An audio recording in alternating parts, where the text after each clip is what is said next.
Shrikant, let's All start. right, let's get started. Welcome everybody to 52 Living Ideas. This is Comprehensivist Wednesdays that we do in collaboration with the Greater Philadelphia Thinking Society. Today we have a whole bunch of people from Toronto also joining in. So welcome everybody. Today it's going to be CJ. Now usually I talk good things about CJ behind his back, but this time I'm going to break that rule. And I have to say that this is my favorite essay by CJ in this entire series. So I'm really, really looking forward to it. So CJ, the floor is yours. Okay, welcome to Comprehensivist Wednesdays, an ongoing series of weekly events designed to foster the art of comprehensivity, our inclination to integrate all humanity's sources of learning so as to better comprehend the world and how it works. The idea of comprehensivity may best be captured by a quote from Buckminster Fuller's book, Operating Manual for Spaceship Earth. Wanting to understand all and put everything together. Although it is impossible to fully achieve by any one human being, it is my conviction that the aspiration toward comprehensivity opens new worlds of learning that may not be possible through other approaches. The agenda for tonight, as with most of the events I'm curating, is to roughly follow my essay, which this time has 5 parts. I'm going to combine the first 2 parts of the essay into the first segment. Then the third and fourth parts each get a dedicated segment. And each segment will be followed by a breakout. And I'm hoping we're going to have time for 2 Q&As. The first one focused on generalized principles, and a second group Q&A like you all have been doing a lot lately, where everyone's invited to ask and answer questions. The final part of my essay I'm going to use as the basis for some concluding remarks. As always, the breakouts and the Q&As mean this is a highly interactive event. Your participation will be essential to our success. Listen carefully, share your ideas, your thoughts, your concerns. Learning with each other is the whole idea here. Our topic is redressing the crises of ignorance. Buckminster Fuller discussed problems of ignorance in multiple contexts. Tonight, I will abstract and interpret several crises of ignorance inspired in part by Bucky's thinking. The exploration is organized around 4 crises of ignorance and how we might redress them. This may reveal new ways to see the importance of our comprehensivity. So for segment 1, the first 2 crises of ignorance, mystique, and the hypostasis of knowledge. Hypo means under, and stasis means standing. So hypostasis means the understanding or foundation, in this case of knowledge. So the first crisis of ignorance is mystique. In our February 17th event on mystique and learning and life, we learned from Bucky that all our lives begin in ignorance. In his 1977 essay, Mystique, Bucky writes, "By cosmic designing wisdom, we are all born naked, helpless for months, and though superbly equipped cerebrally, utterly lacking in experience, ergo utterly ignorant." Bucky goes on to emphasize, I quote again, "Whatever humans have learned had to be learned as a consequence only of trial and error experience. Humans have learned only through mistakes. Bucky further explains mistake in the essay Mistake, Mystique, that all learning comes out of a navigational process of steering first too much to port.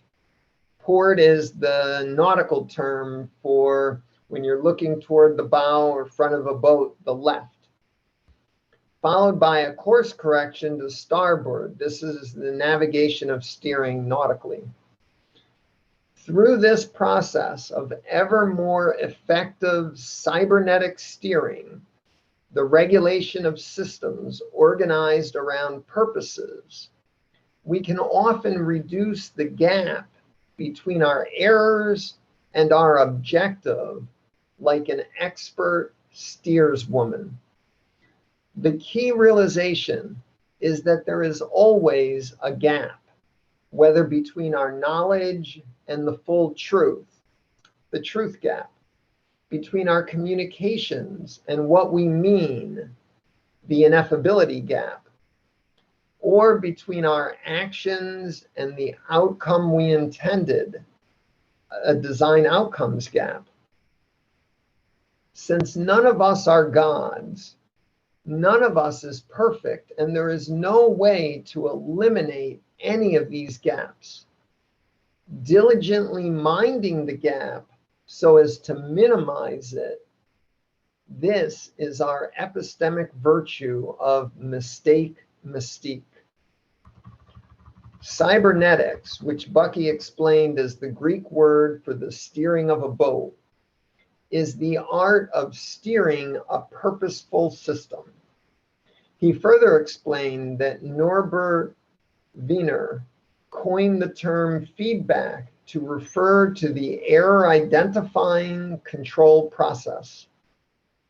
Mistake, mystique, therefore, is the practice of actively attending to the system feedbacks to manage the gap between our hypotheses and truth, between our communications and what we mean, between the results of our efforts and what we intend.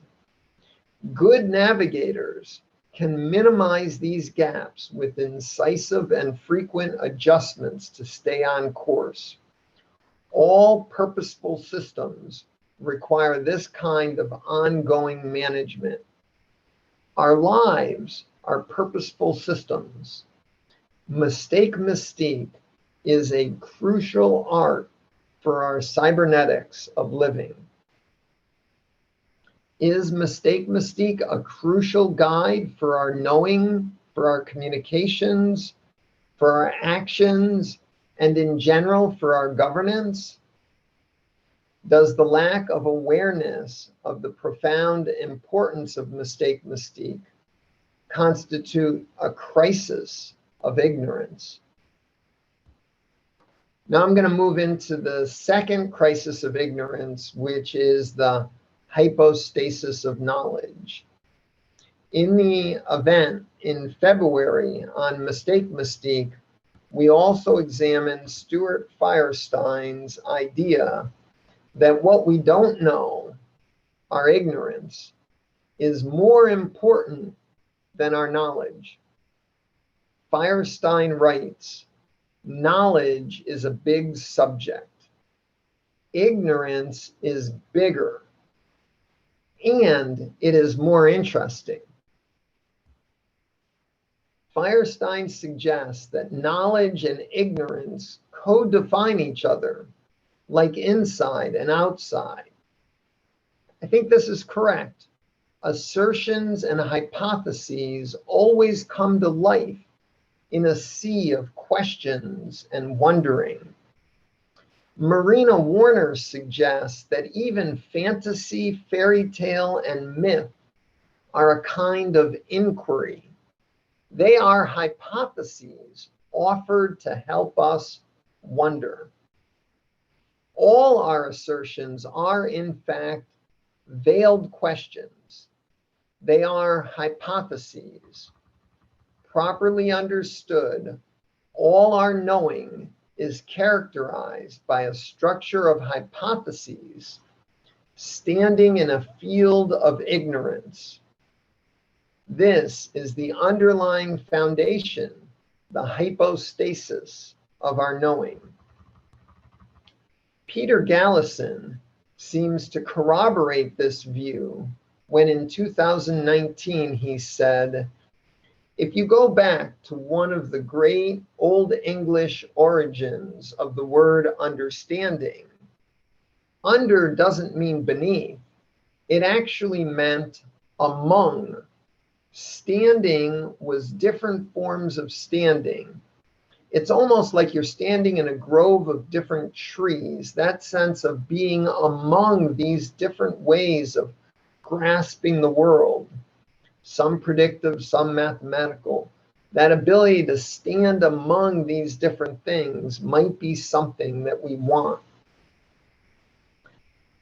I think this is what it amounts to. Understanding is about how our ignorance and our hypotheses stand among each other, how they're structured. The questions and the assertions are both crucial to organizing our understanding, steering our conversations, and guiding us in effective design. It is an inherently comprehensive view. How do all our questions and facts stand together? Is the basis for knowledge necessarily organizing our experiences, our ignorance, and our multiple hypotheses into an integrated understanding? When we fail to appreciate the importance of experience, ignorance, and hypotheses in forming our knowledge, is it a crisis of ignorance? I'd like everyone to discuss, for the breakout for this first segment, reflect on Mystique, and this idea about the, my claimed hypostasis of knowledge, the standing together of our ignorance and our hypotheses. If you don't know what to say on the subject, feel free to admit that and invoke the muses to see if they inspire some reflection or some question or some block or breakthrough in your understanding. So, Shrikant, I'm feeling maybe 10 minutes might be good for the first breakout. What do you think? That's perfect. Starting the breakout rooms now. Welcome back, folks. Welcome back. All right. So we're going to go to the next section. CJ. CJ, you're on mute. Yeah. Every time it switches screens, it mutes me. That was a few, I don't know if everyone had 9 people in the breakout, but that was too many for 10 minutes. Sure. So next time we'll do closer to 6 or 7. Okay, good. Let's see. I hope everyone had a good chance to reflect on Mystique and ignorance, and we'll have an opportunity to talk about it more. But now I want to move into my second segment, which in my paper, my essay is the third crisis of ignorance, generalized principles. Buckminster Fuller provides another rationale and definition for our comprehensivity in his 1975 essay, The Wellspring of Reality, where he wrote, general systems science discloses the existence of minimum sets of variable factors that uniquely govern each and every system. Lack of knowledge concerning all the factors and the failure to include them in our integral imposes false conclusions. Let us not make the error of inadequacy in examining our most comprehensive inventory of experience and thoughts regarding the evoluting affairs of all humanity. With this preface, Bucky defines science as the attempt to set in order the facts of experience. This definition adds an empirical basis to the original meaning of science as knowledge, the Latin scientia. A strength of Bucky's definition is its accommodation of not only the most hard-nosed materialist view, but also mystical, religious, and spiritual experience. In fact, we can now see how each of humanity's traditions of inquiry and action can be seen as a science, because each has its own way of putting in order the experiences it identifies and values. Bucky highlights the important role of generalized principles for science. Quote, "The word generalization in literature usually means covering too much territory too thinly to be persuasive, let alone convincing. In science, however, a generalization means a principle that has been found to hold true in every special case.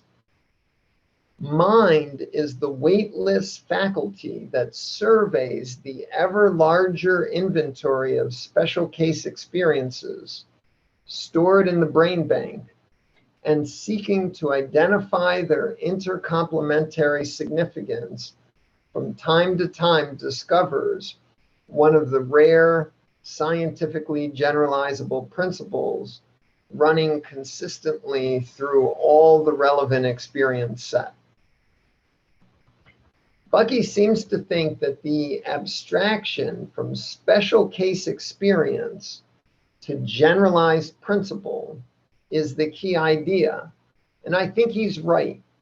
The value of all learning and all education is applicability beyond any particular special case experience.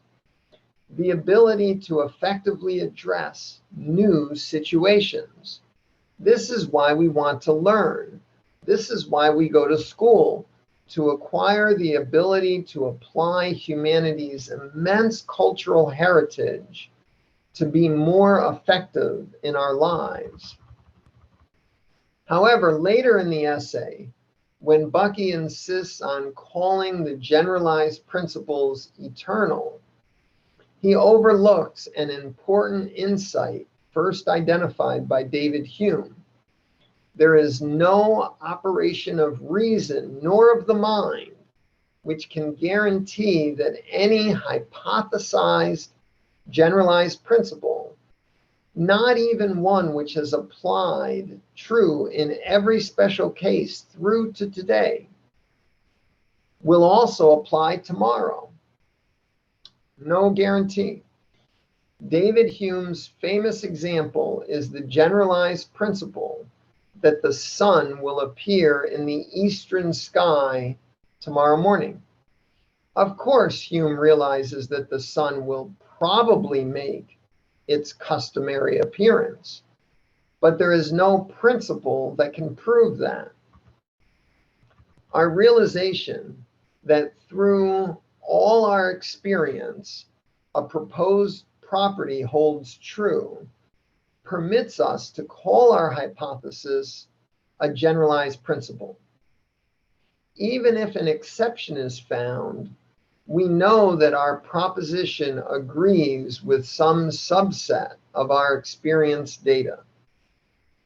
But even the most learned comprehensivist does not have access to all of human experience.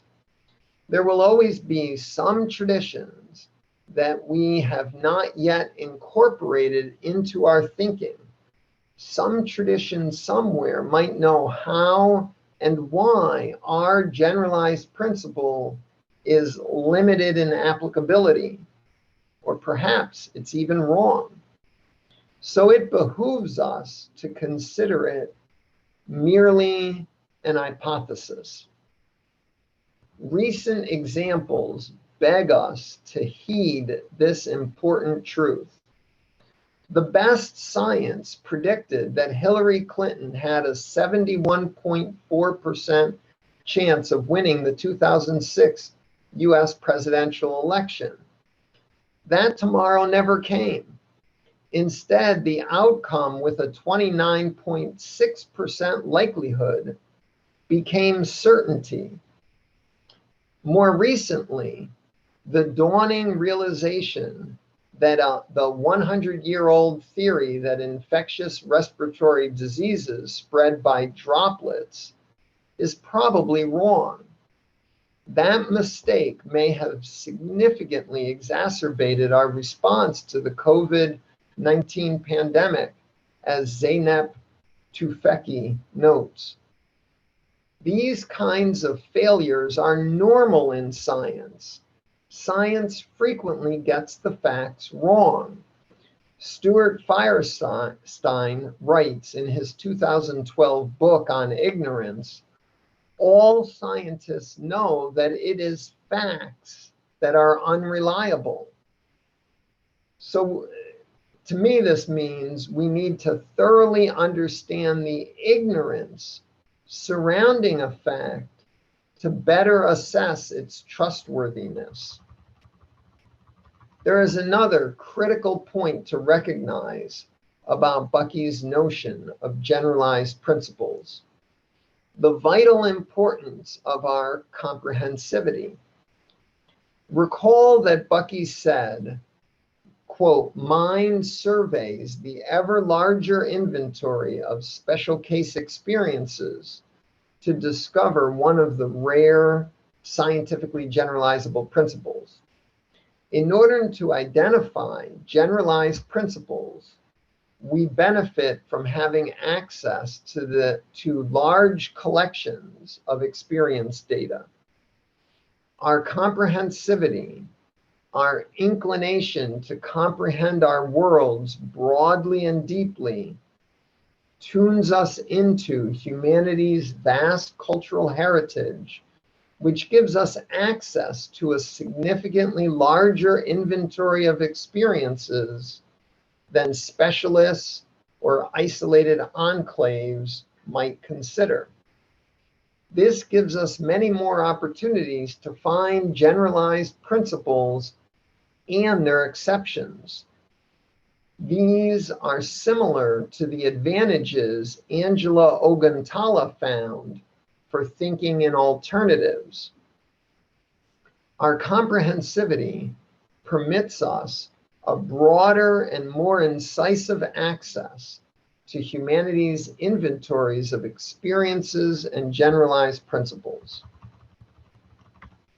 So now, the main thesis of Bucky's essay, The Wellspring of Reality, may be seen in this condensed quote.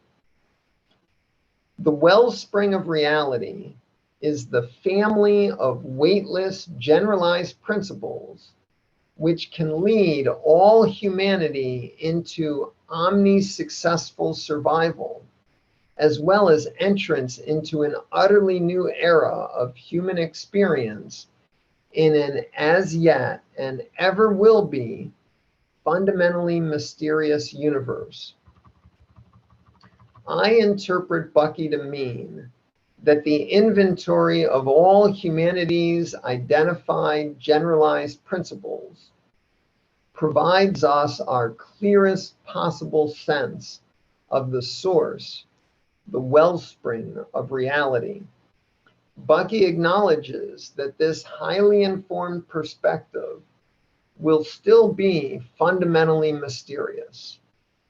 Our ignorance will always encompass our facts, as Stuart Firestein also emphasizes.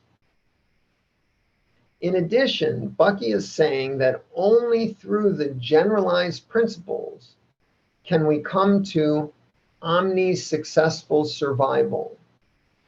Omni is a prefix that means all, So omni-successful means successful for all or everyone. I think this is because in our cybernetic steering to omni-success, the availability of a large inventory of proven generalized principles helps us minimize the mistakes we make. That is to say, the generalized principles are useful because they empower our mystique to keep the gap minimized.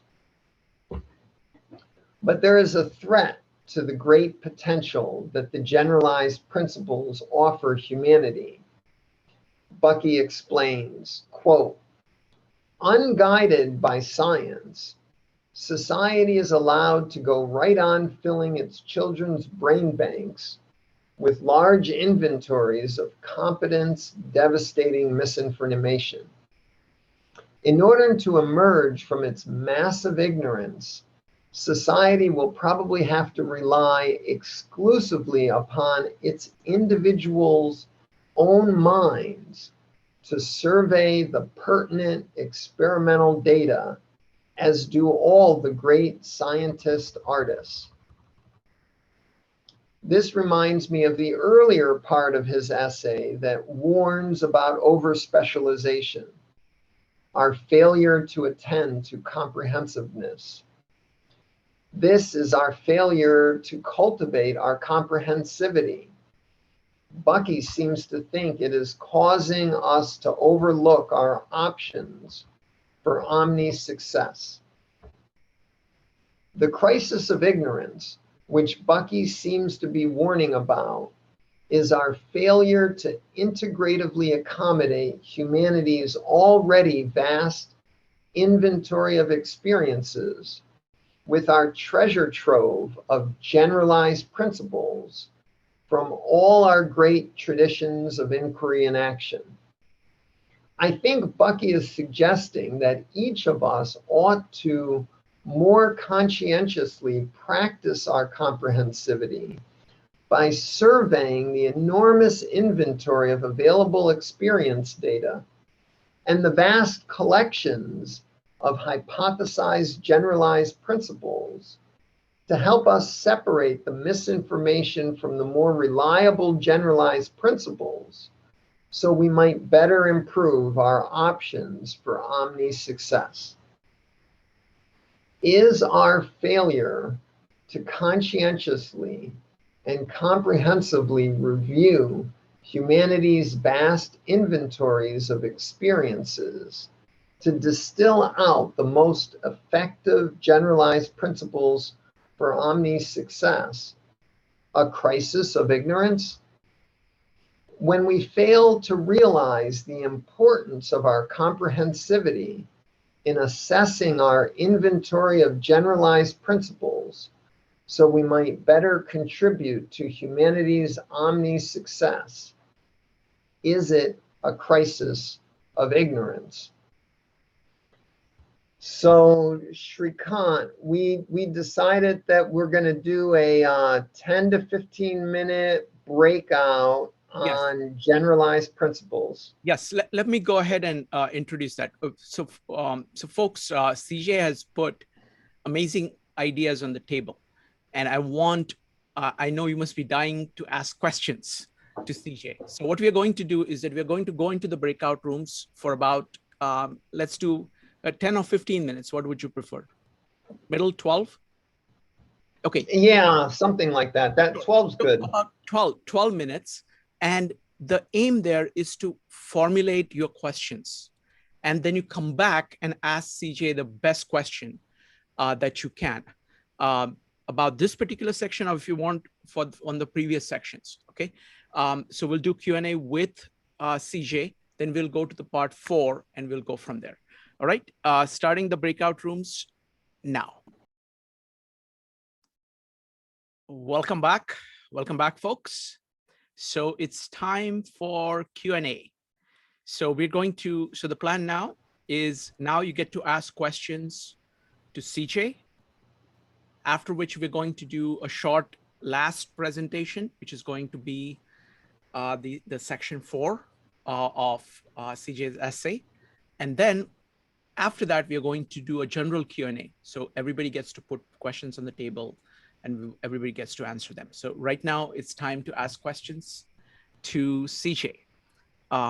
We have 4 rules, as always. Go ahead and type exclamation mark in chat or raise your hand in Zoom in order to ask a question. Rule number 2, keep on topic. Rule number 3, be brief. And rule number 4, speak your mind. Feel free to disagree with anybody on anything and do so courteously. So we're going to start with David. David. Hi. Yeah, our group, I think we hit a lot of areas. So trying to make one question that I have is about general principles, or at least was Buckminster Fuller suggesting about general principles. Because when we look at non-human problems that are really simple, you know, like 3-body problems with really strict laws of, you know, calculation, or a simple problem like the Ramsey problem. How many people do I have to invite to make sure there are at least 6 people who know each other or 6 people who've never met to my party? That problem can't be answered. We cannot, with any computer, figure out the smallest party I can do to solve that problem. That's not even a social problem. That's just a math problem to draw a graph. What about social science, politics, economics, really solving human problems? These are too complex to even practically suggest a model for.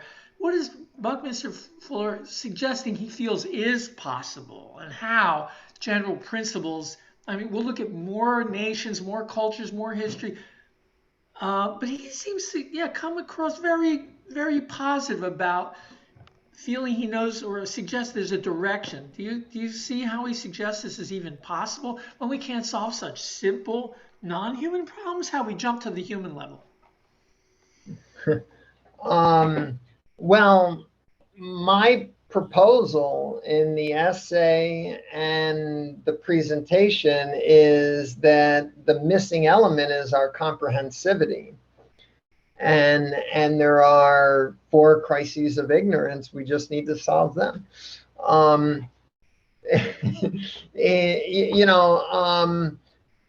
not going to be able to solve all the world's problems. If I knew how to do that, you would have read the press release 3 days ago and all the problems would have disappeared yesterday. And,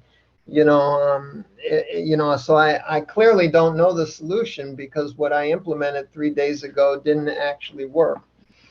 One of the things, what I think Bucky's doing, my interpretation, Kirby's on the call. Kirby, if you want to jump in, I think we'll take an exception. I think what Bucky's doing here is he's trying to get us to realize that we might be able to achieve success. And what is it that you see that needs to be done that might bring us closer?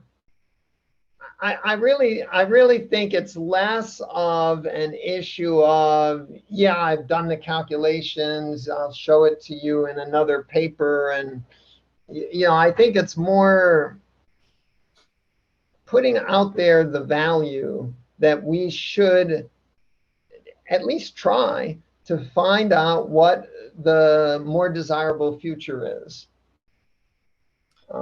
Thank you. Next up is going to be Joe, Mike, and Jonathan. Joe. Yeah, I'm trying to piece this together and with some maybe other Bucky models. And specifically, I don't know if you've seen one that talks about the idea of macro irrelevancy and micro irrelevancy. Okay, so if you've seen that, then you might see where I'm going with this. Within that model, you can have I see order and chaos, or what we're calling here tonight ignorance and principles.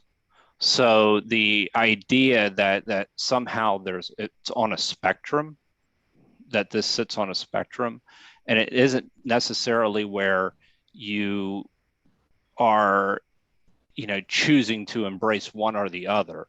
You kind of really want to embrace both. Does that make sense? Both. So both ignorance and your generalized principles, so that you're like basically that you're not, so you're, and I just say order and chaos within that. So if I were to call it lucidly relevant and almost would be Buckminster Fuller's terms, or almost, and so like it's somewhere in the middle. That's where I'm trying to see where this model falls, as opposed to actually being, either a crisis and ignorance or something else. So yeah, there's my essay. There's what Bucky says. I don't know whether my interpretation of Bucky's Mystique and his comments about ignorance, the model I came up with, my hypostasis of knowledge. I think you're talking about the hypostasis of knowledge, which I presented as our ignorance and our hypotheses stand together. Right. And the structure of the ignorance and the hypotheses, I get this idea more from Stuart Firestein than Bucky. Bucky has the Mystique idea. Bucky has the generalized principles. But maybe our hidden Bucky expert, Kirby, can fill me in. Now, on this other model that you've been studying, I can quickly explain it. There's this idea of lucidly relevance about thinking. When you're thinking, you have some things that are lucidly relevant, some things that are macro-irrelevant, micro-irrelevant. There are all these things in your thinking. And what you're doing is you're setting aside certain things. You're ignoring certain things, a form of ignorance, to focus in on the lucidly relevant considerations.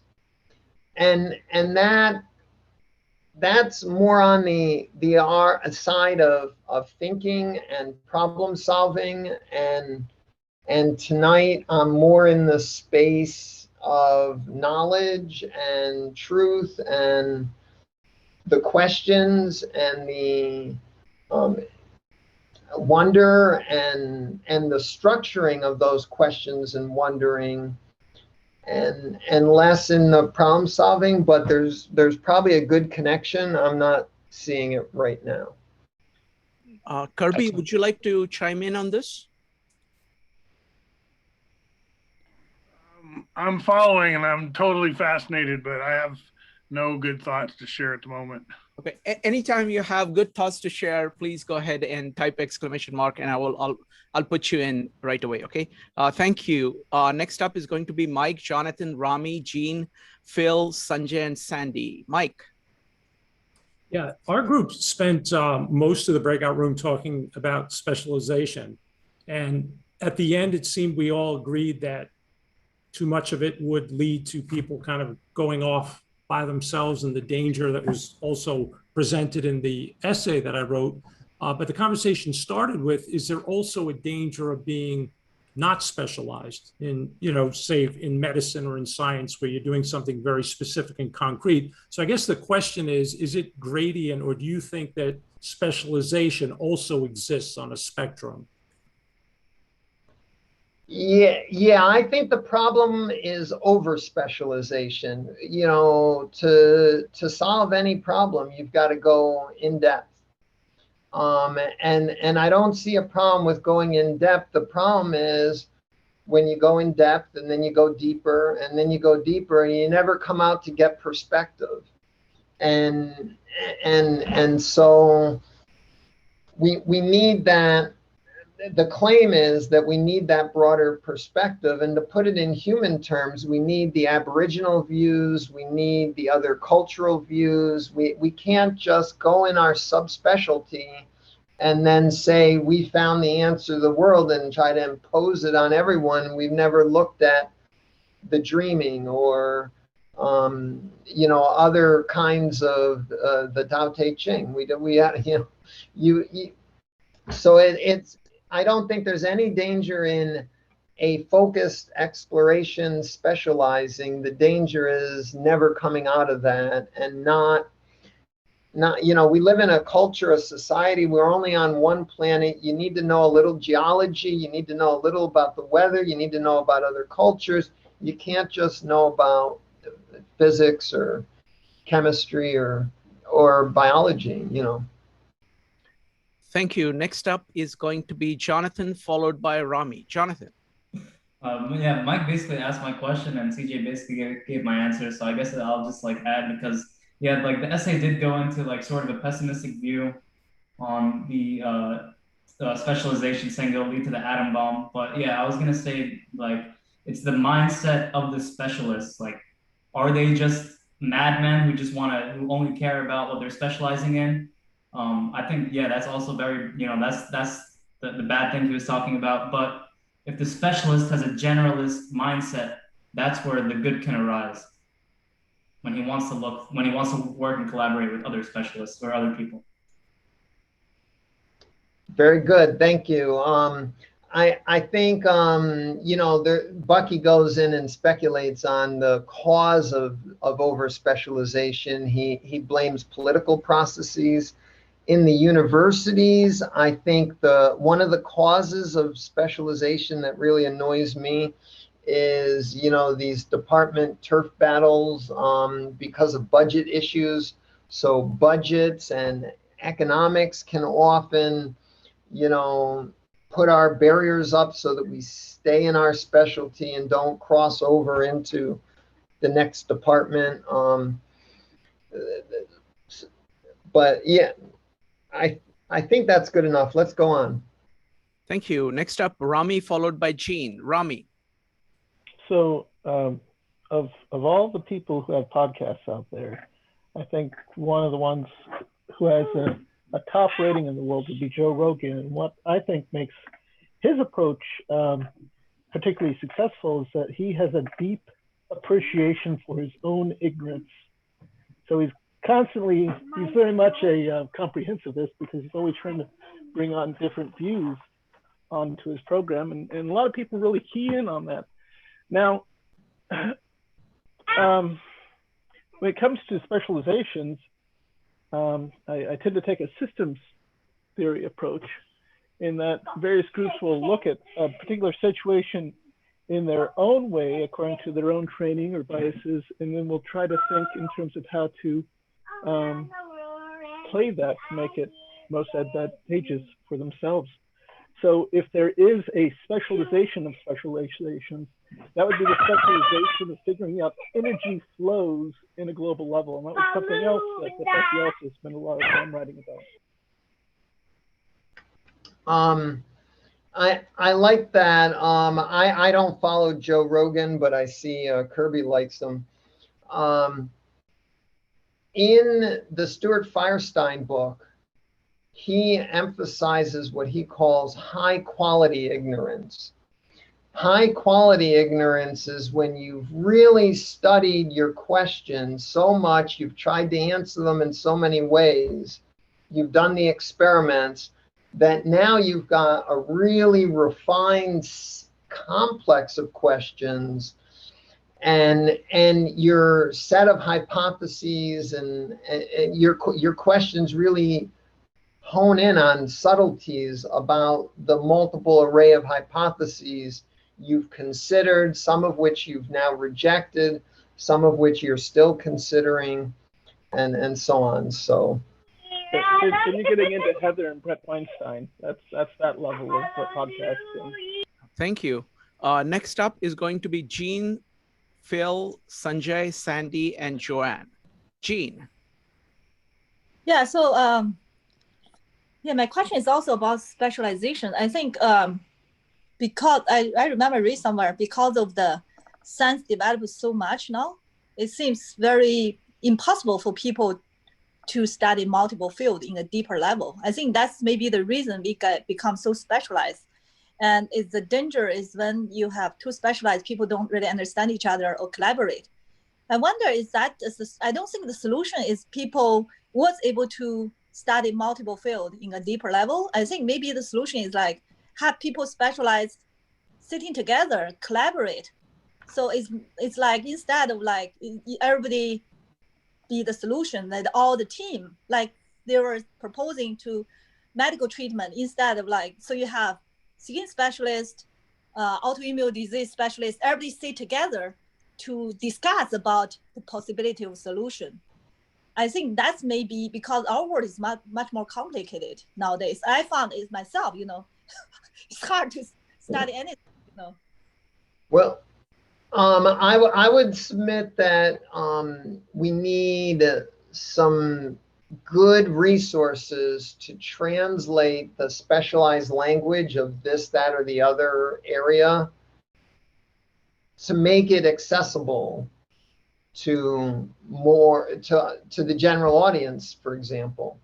One of the dreams I have for collaborating for comprehensivity is that we would develop a community of general understanding that would make it possible for the specialists in collaborating for our comprehensivity to take their specialty and summarize it for the rest of us so that we can get access to it. I think right now we have so many islands of specialty and there's no attempt to bring them together, so people aren't even writing very much summaries that make these important specialties accessible to the rest of us. So that's one thing we really need more of. I'll mention in the next segment that I've taken over 100 online courses. And what I find is that the introductory course in every field does try to address the general audience. But by halfway through the course, they're in a specialized language that if you didn't take the first 15 lectures, you can't understand. So that would be my first attempt at gesturing in the direction of your question. I want to share with you one thing. When I was at graduate school, I actually designed a culture center. So basically, in college, it's the same. So basically, every field will presenting the most recent discovery with the whole audience in the university. Then everybody get most updated information from every single department. I think that's kind of, I want to create this culture center. That's my project I created. So it become like a center of the, of the information knowledge. Then we don't have to spend all the time to learn each field, but they get a glimpse of what's going on in all the different fields. Then you specialize maybe in one field. Wonderful. David, you had thoughts on specialization. Go ahead. I think it's a very interesting point that Jen is bringing up, and that how weird it is to think of a specialist who cannot talk to somebody else about what they're doing in clear language, to another scientist, to someone educated and intelligent. This actually, I remember people in aero and astro when I was in school not wanting to take any course outside their field, not to take any humanities course, write any papers in English. This is bizarre to allow people to educate themselves in that way, that kind of educational deficit. I don't need to be able to talk to anyone outside of my field. This is not recognizing the whole principle of what comprehensivism means. Can I talk to anyone? Do I understand anything outside of my narrowness? So it points to a lot of problems, doesn't it? Wonderful. Thank you. Thank you, David. Next up is going to be Phil, Sanjay, Sandy, Joanne, and Madeline. Phil. Yeah, to me, it seems like it's a fundamental problem of the finite trying to understand the infinite. I mean, like perhaps at one time, and maybe Aristotle would be the man, one could be a generalist and have a pretty good understanding of just about everything. Okay. But information and understanding has become so diverse and complex. No matter how big our brains are, our mind is, it is not infinite. So even if you're comfortable with always living in a state of ignorance and be very humble and always be in a state of wonderment, it seems to, on the one hand, be going against a human drive that we want to know. And even if we don't want to know and understand, we have to know and understand in order to know, to ask the questions of about what we don't know. So that itself leads to a problem. So how do you solve that? Do we have to be at a point where we have to actually sacrifice the individuality and become an ant colony in which we are specialized in doing something, and somehow the community of ants have a greater some understanding of things in order to be what we are? Does that run in the deep conflict with our, at least in the West, our notion of individuality, that in fact, me as an individual is to be respected as a whole and should be able to understand things? I mean, so how do you do that, particularly when they're saying now that every 6 months the information doubles? Now, this is not knowledge, it's information, but it makes information double. I mean, how, even if we could keep up, how do we keep up? Because in like 6 years, it's going to be like hell. It will break out. So how do you solve that problem? Yeah, I love. Thank you. That's great. You're right. No individual can learn it all. We can't study all the fields. I can't learn biochemistry and biophysics and biomechanics. It's just there are too many. But what I can do is know a little bit about all these areas, and through collaboration, it's the collective intelligence of our whole species, of our whole planet, because the plants and the animals are contributing too, that has a collective intelligence. And one of the ways I'm thinking about it these days is I'm thinking that our collective intelligence is distorted by all the specialization. We need more transits, connecting the left hemisphere to the right hemisphere, more connections. If your anthill has too much damage, it can, maybe, I don't know enough about ant ecology, but my imagination is that, if you have disruption of some scientist destroys the chemical trails of the ants, so they lose their collective intelligence, the anthill doesn't function as well. And I feel that's the state of humanity right now, is because we've gone too over-specialized. We don't have enough of these connections. But we can't make all the connections. You're absolutely right. We're not going to be able to get every specialty. I'm not going to be able to know every specialty. You're not going to be able to know everyone. We're going to have some specialization because we need it, right? But by having more connections, by trying to break through these barriers of the specialties, by forming bridges, by connecting those regions of the brain together through texts that are accessible, or courses or videos that allow people in one area to learn what the people in the other areas are doing, then the hive mind might really start clicking. That's sort of the vision I have for this. It's not It's not that any given individual is going to become such a comprehensivist, we're going to make them the Plato philosopher king. That would be the scariest thing of get all. It's that enough of us will have enough comprehensivity that we can link the specialties together in a more efficient way than at present, so that we can reap the benefit of real hive mind. That's the way I'm thinking of it. Thank you.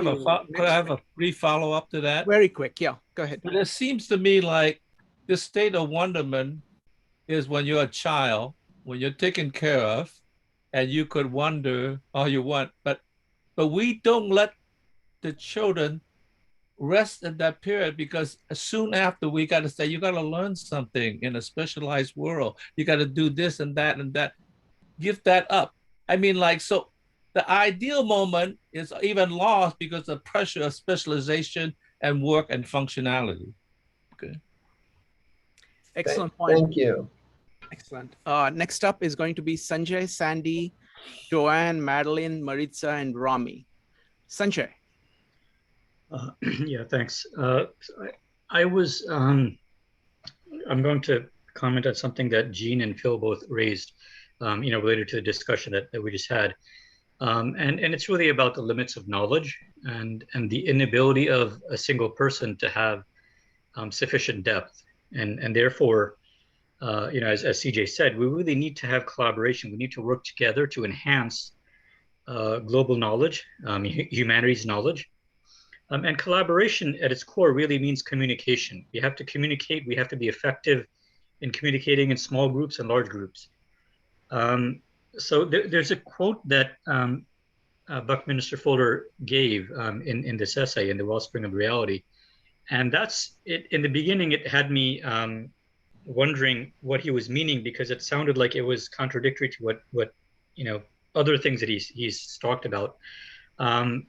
So the quote is, it's in the beginning of the essay: "We are not seeking a license to ramble wordily. We are intent only upon being adequately concise." And so adequately concise is the goal that he's put forth. That's what he wants us to, he says that adequate conciseness is a generalized principle that we need to follow. Now, if we're dealing with specialization, it's very difficult to have adequate conciseness across all levels of specialization. So specialization itself includes non-specialized people, right? The general person, or might even say all of humanity. All of humanity is not specialized. So adequate conciseness requires us to have both communication and collaboration with specialists as well as with generalists. And in the beginning, when I was thinking about this, it was very problematic, because a single person cannot do that. I mean, you almost have to be a super specialist in how to communicate to do that. And, specialization isn't that easy to do. So what CJ said, I think, clarifies on this, because he has a different view on specialization than Bucky. And I think that's more correct, because everything that I've read about Bucky is that he disdains specialization in general, but CJ said he's focusing on over specialization, which I think is a better way to look at it. I think it's not that specialization or over specialization are necessarily bad. The way CJ explained it is that if you can pull yourself out of your specialized mode and look at the macro view every once in a while, that's what's necessary. And I think that's fundamentally what ignorance is when you are unable to pull yourself out.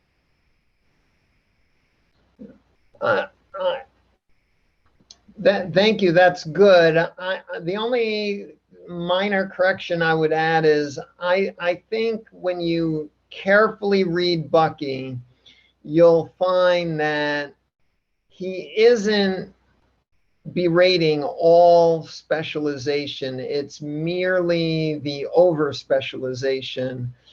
There are times when he drops the over and berates the specialization, and I do too.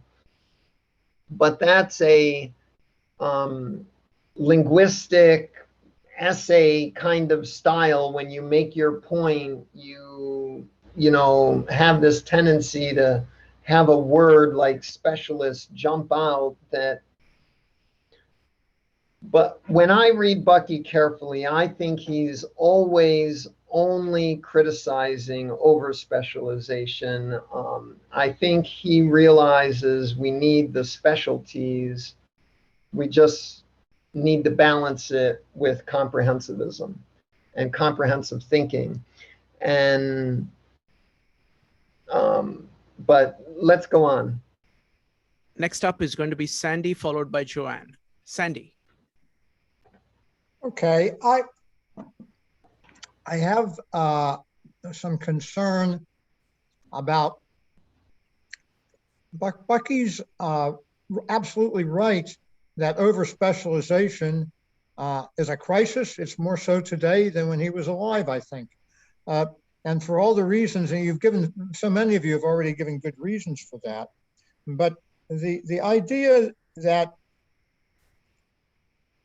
the reason why we need comprehensivism and what that has to do with over-specialization is because survival depends on adaptation.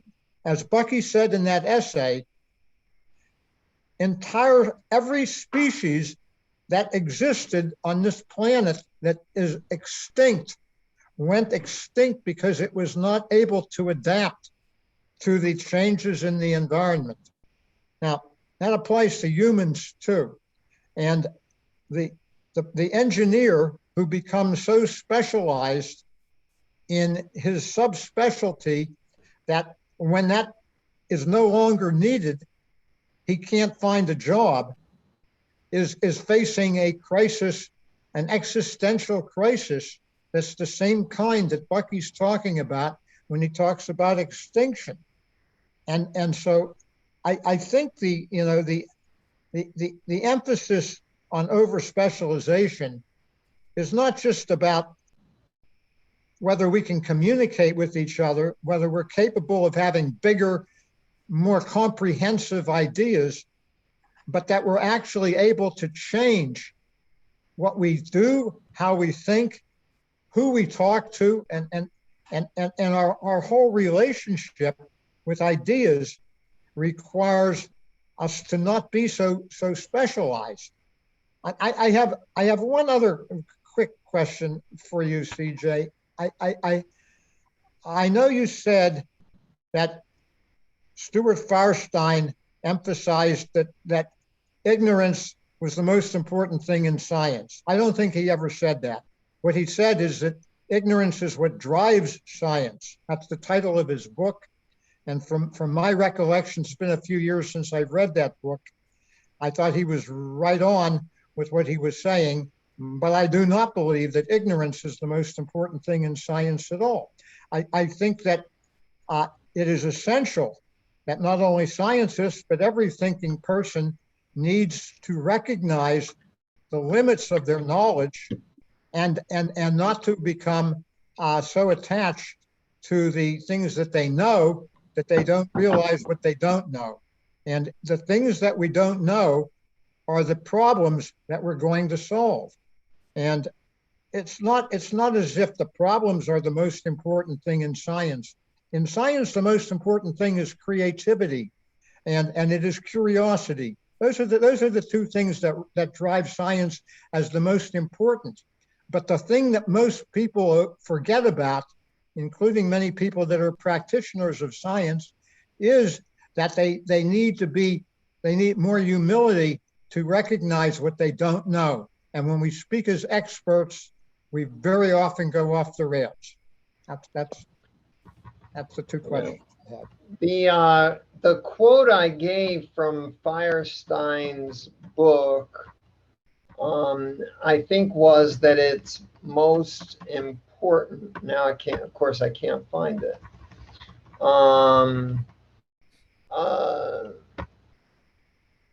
is it? There it is. Knowledge, ignorance is bigger than knowledge, and it is more interesting. And it drives science. I agree with you there.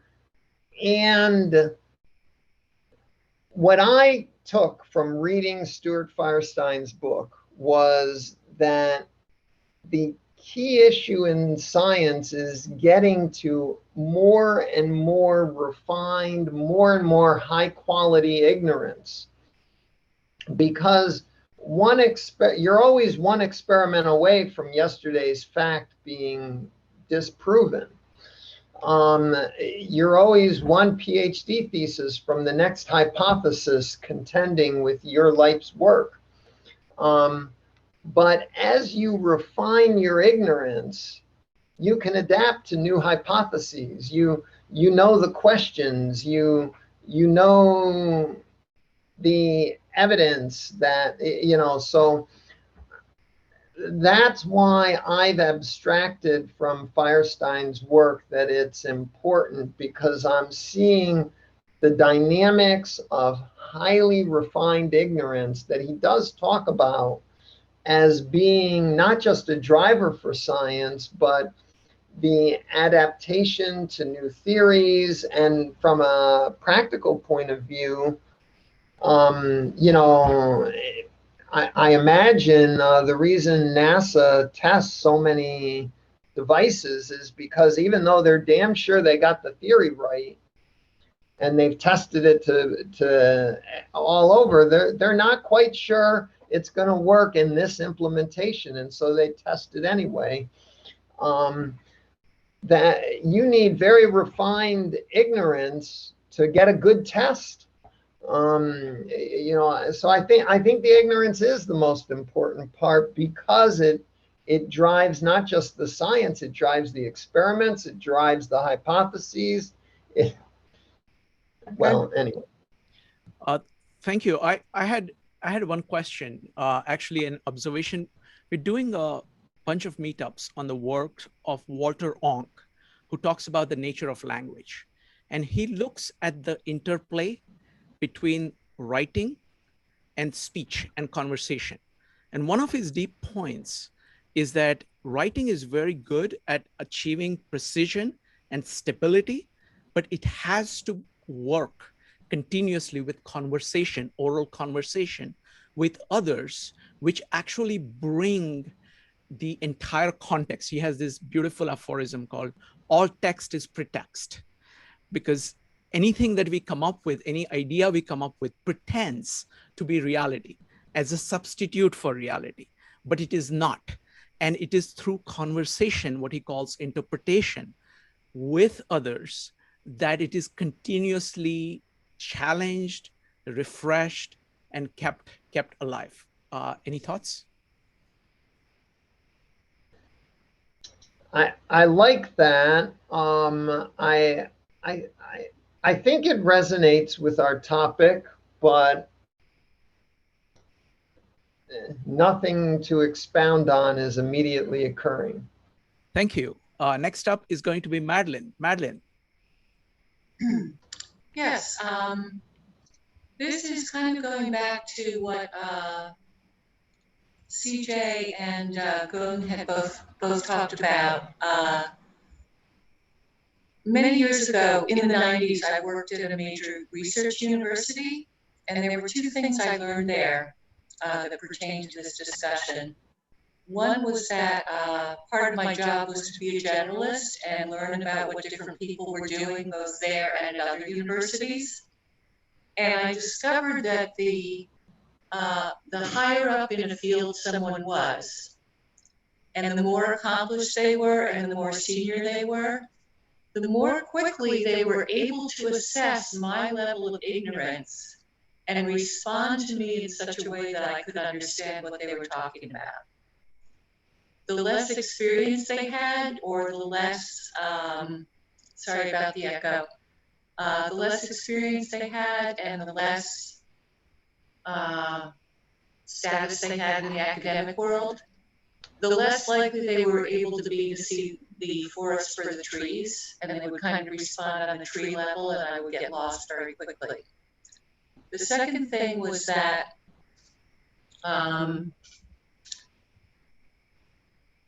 I started working there in the early 90s. The Berlin Wall had just come down. The poli-sci people were in a panic because a lot of them were going to lose their big thing. And they were looking for something to transfer to, and a lot of them wanted to go over to environmental issues. So they organized a series of invitation-only on-campus seminars for other senior faculty members in different academic specialties to make presentations. So, for example, we heard, and it happened every month, and it was someone different. So one month we heard from, say, an economist who worked on the difference between. Madeline, if you could shorten it so that we Sure. can go to the next sections. Sure. So we would hear from like an economist who would talk about what he was doing with environmental issues. And then the next month we would hear from someone who worked on industrial ecology. Thank you. And so I think it was sort of an impromptu creation of the kind of cultural center that Gung and CJ were talking about. Thank you, Madeline. Thank you. I value those examples. Last one is going to be Maritza, and then we will go to the next section. So we'll have enough time for the group Q&A at the end. Maritza. When looking at this, the word crisis is what stands out to me here in what we've been looking at and investigating. And I did take the time and I read Stuart Firestein's book on ignorance. And my question here is, so Firestein does say to us that, so he believes that when we operate from an innate understanding that ignorance precedes knowledge, but he states that in science, ignorance follows knowledge. And my question here is that precursor of in science. And you've said that several times throughout today as well. And so what I'm looking at is, how do we take the premise of ignorance following knowledge out of the scientific realm and place it into the personal realm so that we move forward day to day with this like an internal compass that points to us the fact that we should be seeking, or we should remember that it is the ignorance of a scenario or a situation that creates the opportunity for growth or improvement or betterment. Yeah. My best current effort at capturing this is what I presented on ignorance and hypotheses standing among each other. I think there's also a structural issue, and Bucky talks about structure, but I don't want to go off the deep end and get too much into that. But as your ignorance and your knowledge come together, and you know, I see the ignorance is both what I don't know and it's my questions about what I don't know, and it's the line of inquiry. I imagine the series of questions that I imagined that led to, you know, this research and that research, this experiment and that experiment. Oh my God, this experiment sort of contradicts one of my hypotheses, but am I misinterpreting the experiment? Is it, you know, all these questions, all these critiques, all these hypotheses, counter hypotheses.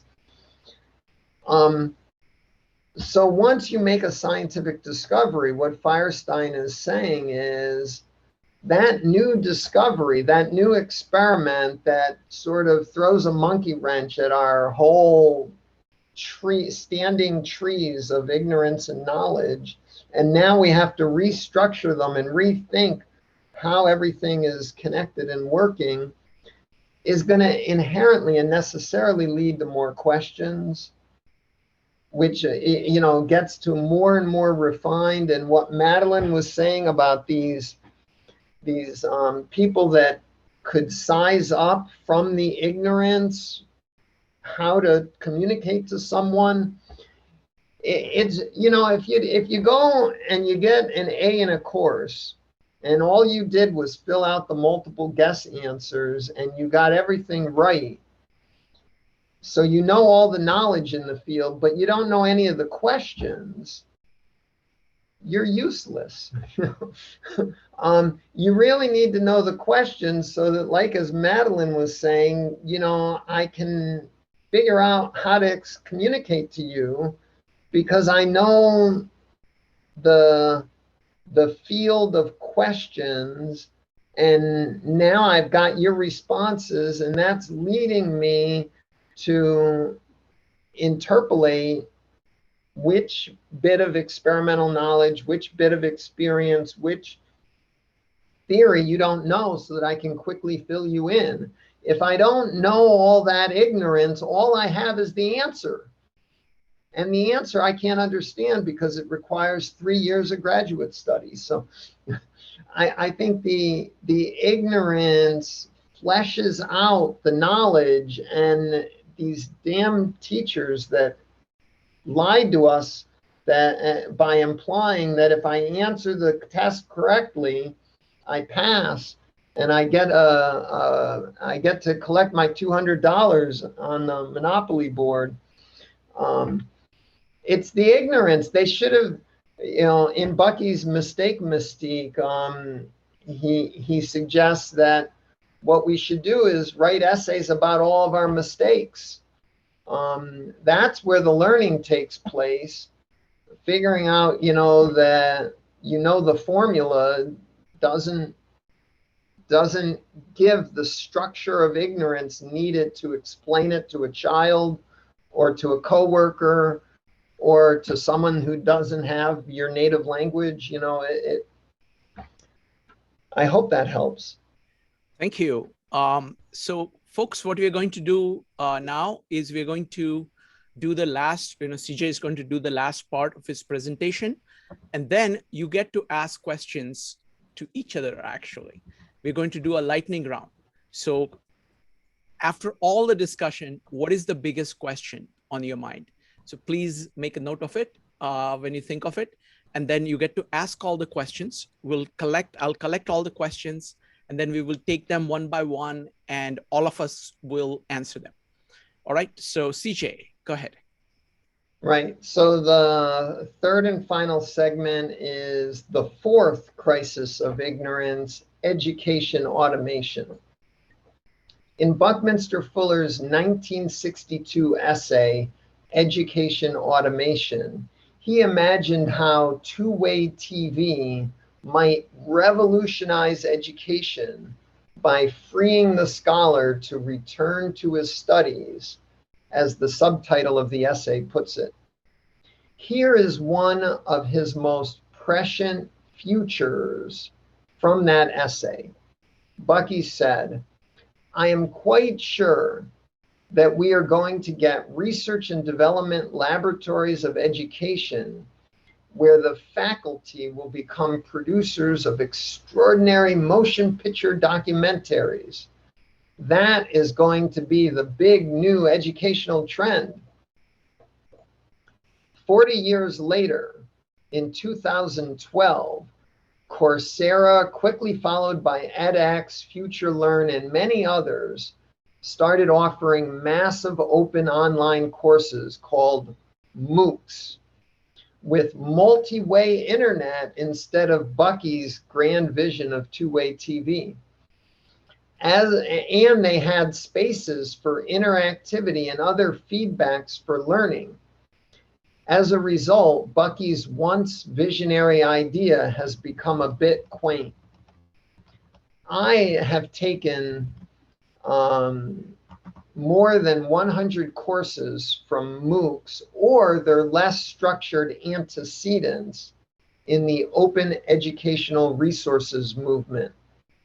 These courses provide access to many of our most prominent traditions of inquiry and action. As such, they provide a treasure trove of resources to help us develop our comprehensivity.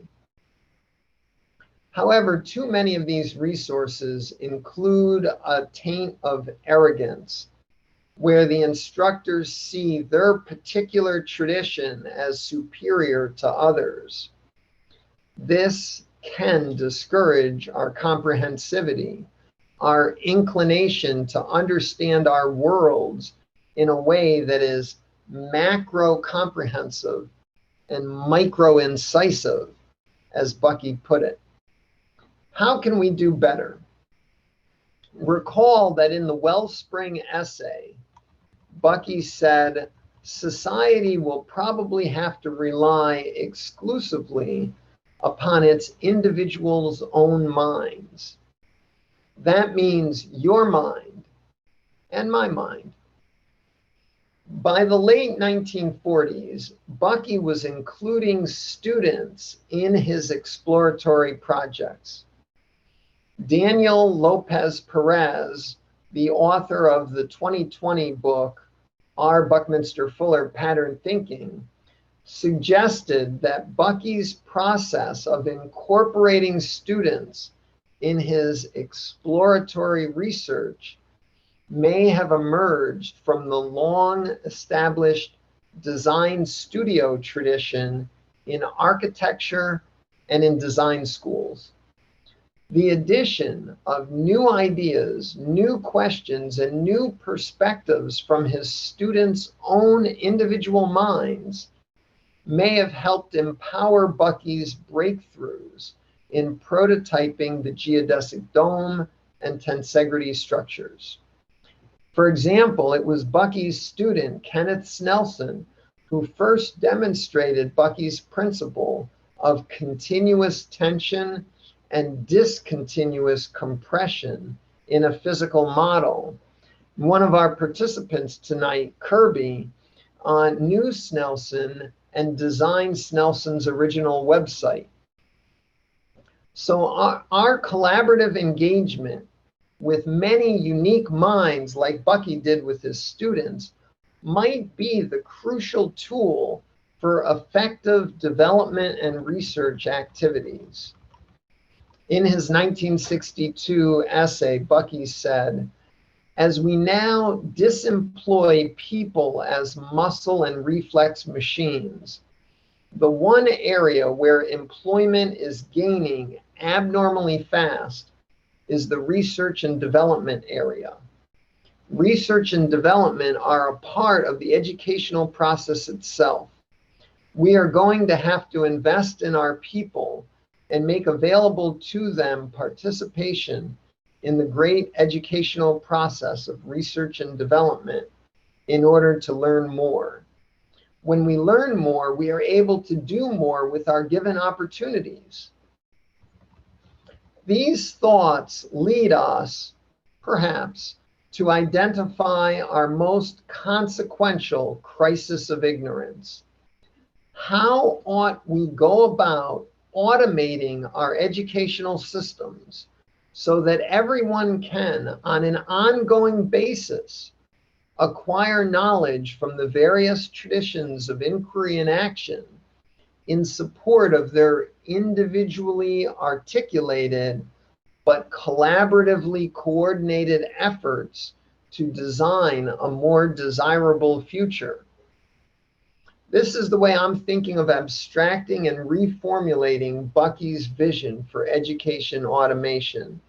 It's my attempt to address what Bucky, in a 1972 New York Times opinion piece, called Education Revolution, the highest priority of all. Let me reframe it as pointed questions. Is our failure to fully engage all the citizens of Earth in an ongoing, lifelong educational process to apply all of our diverse minds in distilling and applying the learning from all humanities' traditions of inquiry and action in support of collaborative development and research initiatives for civilization's omni-success, is our failure to do that a crisis of ignorance? And when we fail to organize effective, ongoing, full lifetime educational systems to foster our comprehensive thinking and the regenerative design of our world for omni-success, is it a crisis of ignorance? Shrikant, do we have time for a 5-minute breakout, or should we go into the Q&A straight? Directly into go into Q&A. So folks, go ahead and type exclamation mark if you would like to put your best question that you have on this entire topic on the table. I'm going to get started using Kirby as an inspiration. So my question is, and I'm going to keep track of all the questions. We're not going to answer the questions first. We're going to list all the questions, and then everybody gets to answer the questions. So my question, inspired by Kirby, is, we heard what Buckminster Fuller's vision of education is. Is what we are doing right now on Zoom with these meetings, this kind of presentation, this kind of engagement with breakout rooms, is that the kind of thing that Bucky envisioned? So that's my question. Next question is from Phil. Phil, go ahead. Yeah, I have a question about between finding and making. Okay. And I wonder whether that is not discipline specific. Certain and it's really parallel to production and analysis. Certain disciplines, such as arts and poetry, the finding is first, and then the analysis is later. So production theory is very different from analytical theory. And it seems to me that seems to work because what that does is that it has enough of a looseness in the gap, such as in poetry, that allows you to make connection and actually find the gaps in between. Phil, can you posit it as a question so we can talk about it in detail? What's the question? Is it what is the relationship between finding and making, or? Yes. Because it seems to me like certain disciplines, the finding process is good because it opens up your imagination, allows gaps to develop. Whereas other things in which the finding comes too early is not so good. You'll have to develop a finding process because, let's say, if you're an engineer building a bridge, you don't want a lot of gaps. Got it. So I will put it as a question. Folks, we have to come up with a question. So I would say, what is the optimal combination of a finding process and making process in an endeavor? Something like that. Okay. Next question is from Joe, followed by Sandy. Joe, what's your question? Would the best way to develop a comprehensivist be related to their environment? And I'll just make a quick distinction. So there's a kind learning environment where there's repeatability and the patterns are very, predictable, and you get instant feedback. But then you have wicked learning environments where the patterns aren't repeatable, and it requires a lot of uncertainty, and there's a lot of ignorance involved in that. So it's more about the environment to create a comprehensivist than, say, maybe a philosophical approach. Okay. So about the relationships between the kinds of learning environment, kind versus wicked, and its relationship with development of comprehensivism. Is that what you're asking? Yes. Yeah. Okay. Wonderful. Next up, thanks, Joe. Next up is going to be Sandy, followed by David. Sandy. Oh, I think the idea that the future of education, as imagined by Bucky back in the 60s, was a bit off base. He's thinking about one-to-one education And what we've been doing for a long time now, and we need to do more of it, is collaborative education. The things that we most need to learn. We can't learn from lectures, even if it's a MOOC with a professor who's the best in the world, talking to 100,000 students at the same time. That's not the education that's most important. What we need is collaboration, and we need to stimulate the creativity of people. We do it through experiential learning and collaboration. I don't think that looks anything like automation in education. Thank you. David, what's your question? Well, I guess I see a certain, I'm not looking for the balance of what this group is trying to focus on, because the idea of educating society perpetually is a sort of pie in the sky, because we here on this meeting, we're a self-selecting group. We're motivated. We're already into the value just by being here. We know that. So some people, though, let's face reality, will never be motivated. But we, I think, would agree, oh, the opportunity should always be presented to them. The growth, the chance, the opportunity, even the hints that this is, self-improving. But what do you see society as being able to devote? What kinds of resources, especially considering so many people, by definition, outside, do not care for investing in comprehension, and you really want the buy-in? Like, what do you suggest? Wonderful. How do you get buy-in of the general public in this project? Wonderful. Next up is going to be Maritza, followed by Mike. Maritza, what's your question? My question is almost the exact inverse of David's. So Buckminster Fuller tells us that, it is essential to release humanity from the false fixations of yesterday.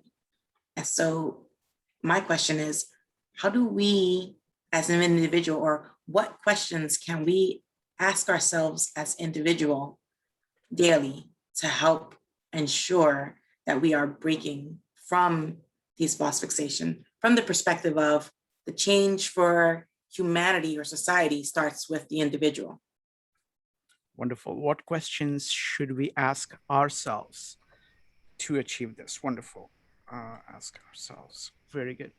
Next up is going to be Mike, followed by Joe. Mike, what's your question?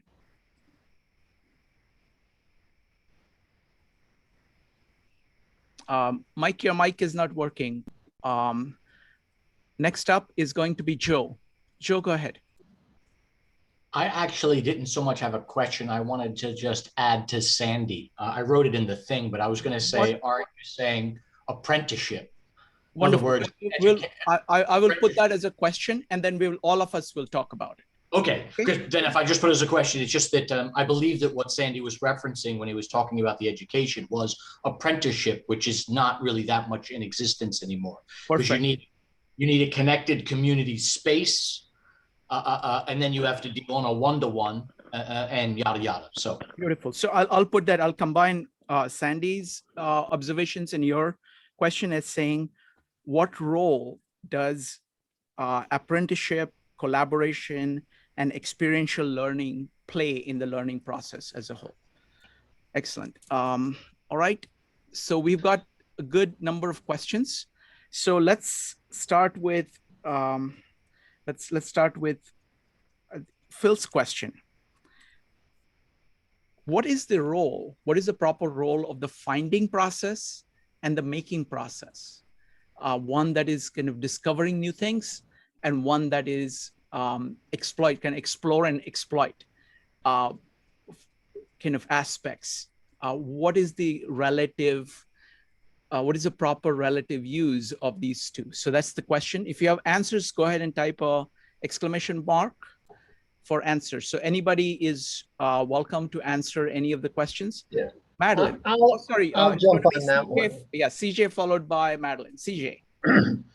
I love your question, Phil. The way I interpreted it is finding or discovery is actually inquiry. And then you have the making or the doing or the acting. And I see these as the polar opposites of objectivity and subjectivity, where I use Buckminster Fuller's definition of objectivity and subjectivity, where objectivity is having an objective, trying to make something is having a purpose. You're not making something, well, you may be just making something fiddling around to see what will happen, but most people, when they're making or doing something, have an objective. So the objective is to make or do something, and the subjective is the knowledge that you have, which combines with your ignorance and your hypotheses that may inspire your mind. Hey, if I do this, it might work, or I do that. So that's the way I riffed off it. Wonderful. Thank you. Next up is Madeline. If anybody else wants to answer this question, go ahead and type ! Madeline. Yes, is my mic working now? You still have a God's voice of tremendous amount of echo supporting your every, but still it's fine. Go ahead. Evil laugh here.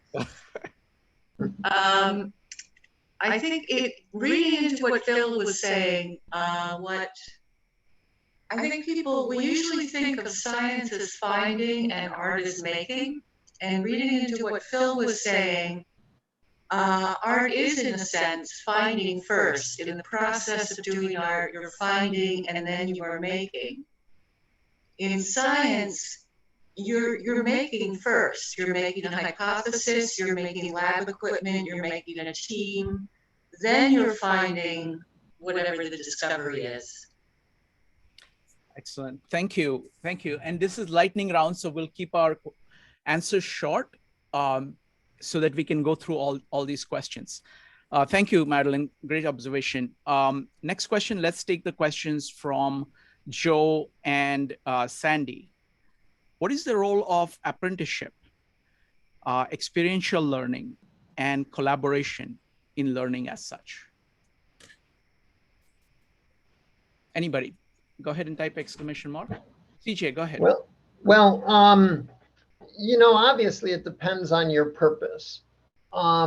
In my conceit in organizing this series is to inspire more people to aspire to comprehensivism. But in a particular corporate environment, a particular academic or nonprofit environment, maybe it should be approached in a more apprenticeship way. I think it's a design question for each initiative taker. How should we mix and match it? I'm still struggling, Shrikant, your question, which I hope we get to, is related, because it's like, what is the right mix? And the answer is probably it depends on what your purpose is. And since we don't know, we better do some experiments to find out what works and what doesn't. Wonderful. So we'll include my question also in there, where is what we are doing here in our meetups, in the Comprehensivist Wednesdays in particular, or the 52 living ideas in general, this kind of a meetup of combination of presentation, breakout rooms, questions, this kind of dialogue, is that a good example of? Well, of course it is. And but you keep innovating, and I try to keep innovating. And so in 6 months, our events might look a little different. They better look different, yeah. And we all keep learning, and that still doesn't mean that we have the right formula. We might not have the right formula in 6 months. And if our purpose and objective were slightly changed, we might try a different approach. Wonderful. Thank you. Sandy. You're muted. I'm muted. Okay, sorry about that. Absolutely, Shrikant. It's, you know, the kind of collaboration that's available on Zoom is exactly what I was thinking of, and I wanted though to say why I think that's so important. It's not the answers that matter nearly so much as the questions. And what we get through collaboration, instead of asking ourselves questions, we can talk to ourselves a lot, and that's not a bad idea, but it is so much better when you can talk to not just one other person, but your teammates. Collaborative efforts of all kinds are stimulating more creativity because we have more questions. There is more ignorance. A team of people that I've worked most of my life in teams in science and in engineering, and in business as well. I can tell you for sure that the more people you get involved in a team, the more ignorance that you will have, and that's what you need, because the questions flow from the ignorance. Wonderful. Thank you, Sandy. Great observation. Next up is going to be Joe, followed by Mike. Yeah, I agree as well. And I think that just one to build on that is the most important part is the feedback that creates the question, so that you actually are getting feedback from other people, and then you're wondering how they arrived at their conclusions. And then that actually makes your understanding a lot more comprehensive in and of itself. So that is, I find that to be the most valuable aspect of that. And when you bring together as many people as you do from as many diverse backgrounds, then that actually really starts to be a really productive and valuable conversation. So wonderful. Thank you, Joe. Next up is going to be Mike, followed by Phil, and then me. Mike. Okay, the universe is a library with many rooms and an infinite number of rooms and an infinite number of books with an infinite number of pages. So the method of solving this is by successive approximations, like the OODA loop that we covered. So since our grasp of reality is also incomplete, the best we can hope for is a heuristic that may or may not be true, but appears to work. So the concept that we've been describing is like a dark room where we're searching for a black cat. And the engineers, the scientists, find that black cat and can describe it in infinite detail. However, there is no black cat. So the room is empty. But yet, the fact that we've discovered, this is the way physicists work, and we discover particles that make that room work the way it's supposed to. Mm-hmm. So the OODA loop with successive approximations, we can never approach the real answer because our sense of reality is wrong too. Thank you. Thank you, Mike.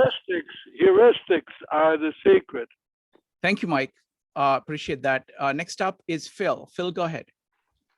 Yeah, being a teacher, I have the tradition that somehow the teacher is more dominant in this situation. But the way I look at it is really the teacher is not teaching knowledge.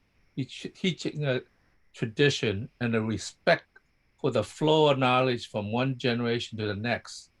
So, and it's like the past meeting the future. The student is the future.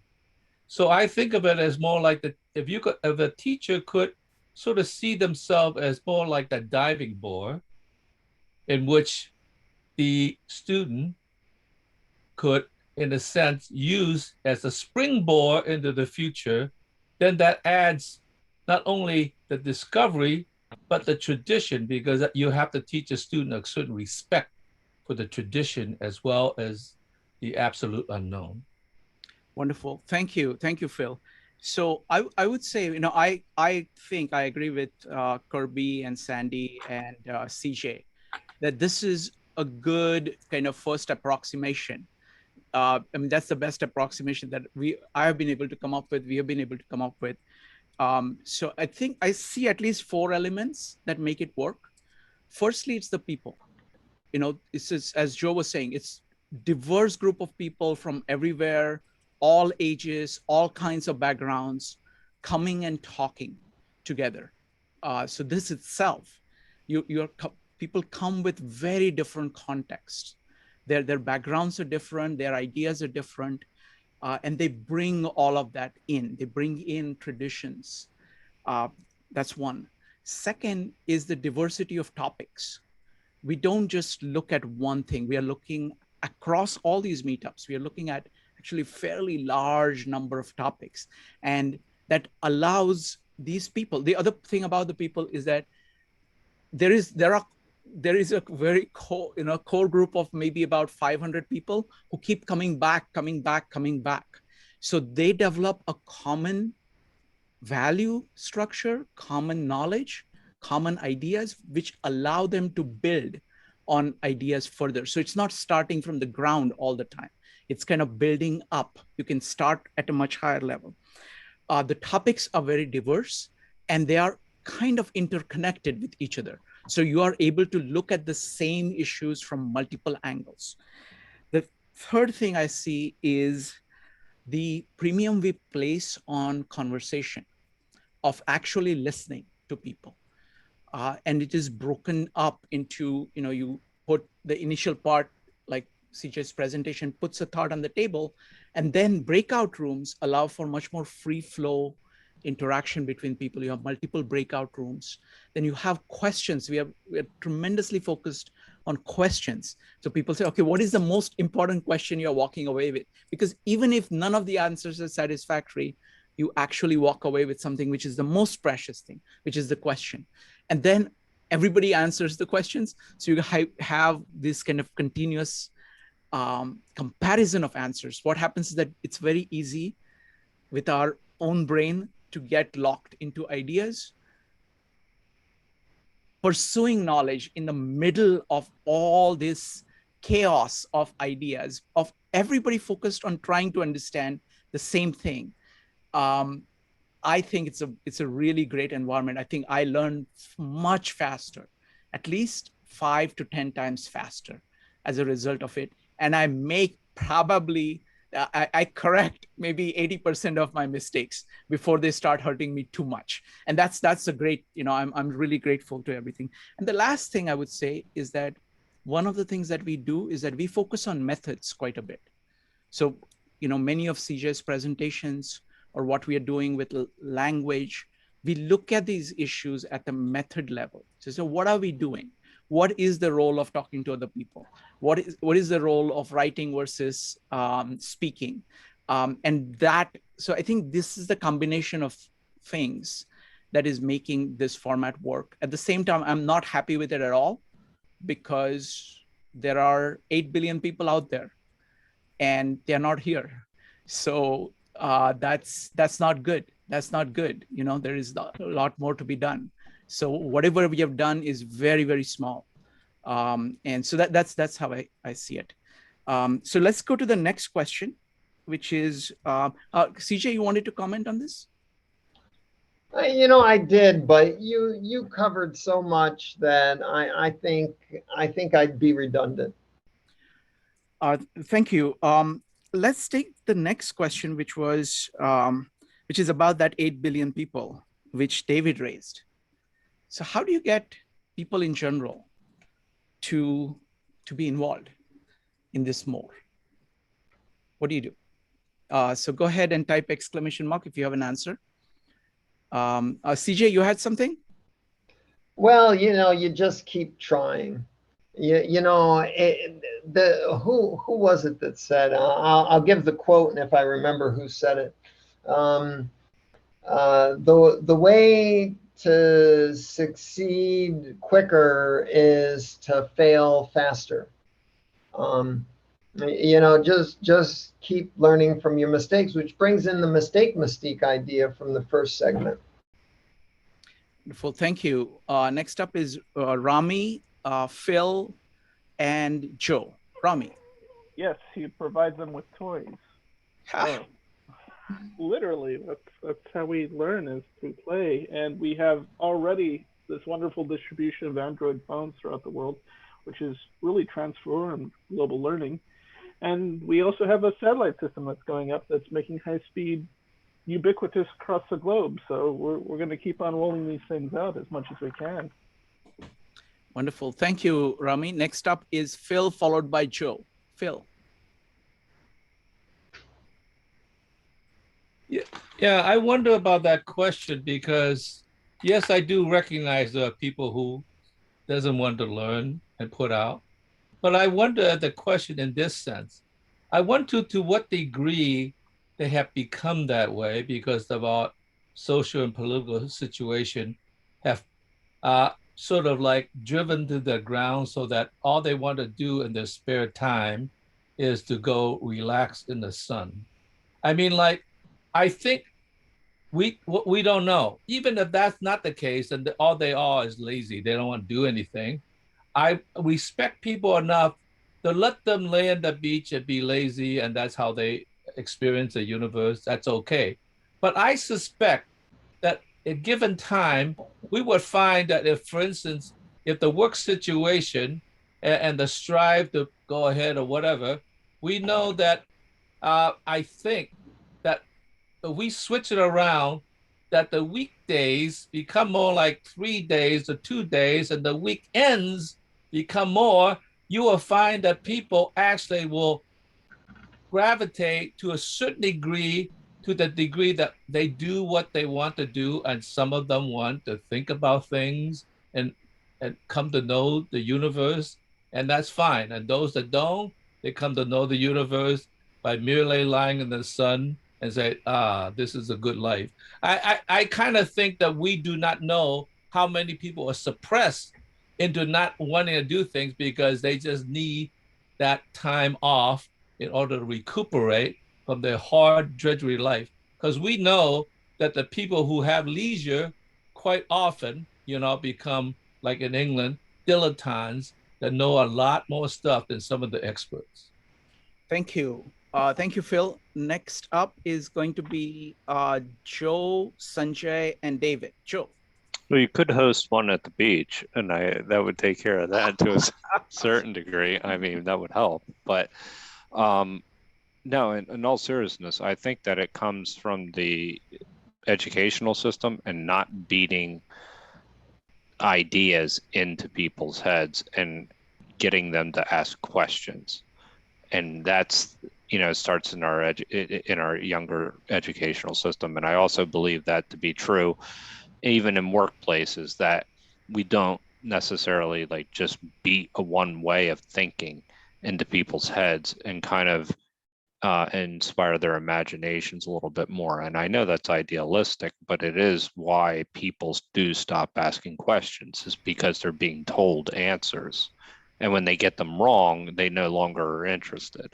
So, Stuart Firestein goes through that very clearly. He says, why are kids so interested in science and at a young age, but somehow there's just this gradual process where they lose interest? And it's a legitimate question. I think that, we overwhelm them with facts as opposed to embrace their imagination. That's not a knock on our systems, but it is what it is what it is.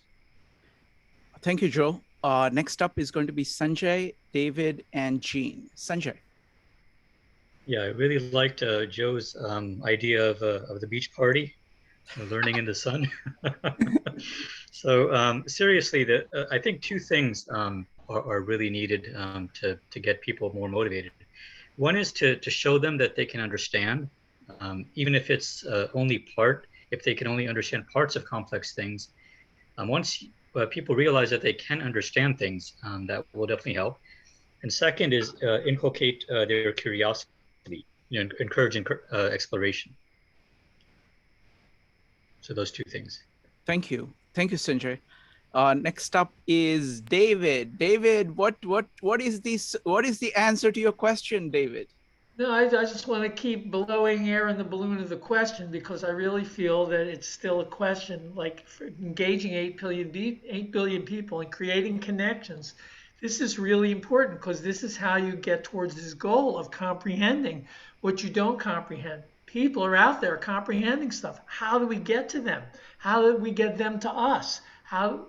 Fighting the alienation that maybe Phil's talked about. People are so worn down. They feel so unempowered. They're not looking for beauty.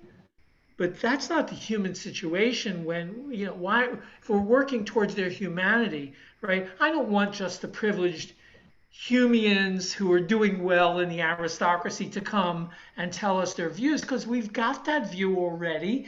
I want the beach party people for sure.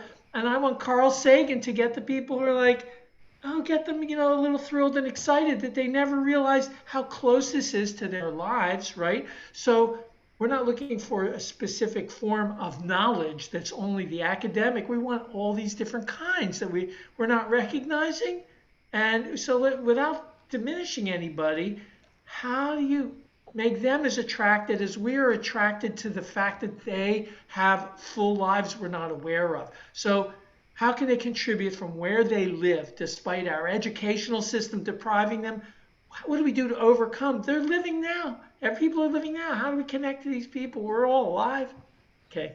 David, you're very, very passionate about this, aren't you? I mean, I know there's a lot to know that we don't know, and I want to know. David, how about this? Let's do a meetup just on that. You want to, we can have a conversation if you want. We can do a present just on that. How do we get more people to be comprehensivists? You want to do that?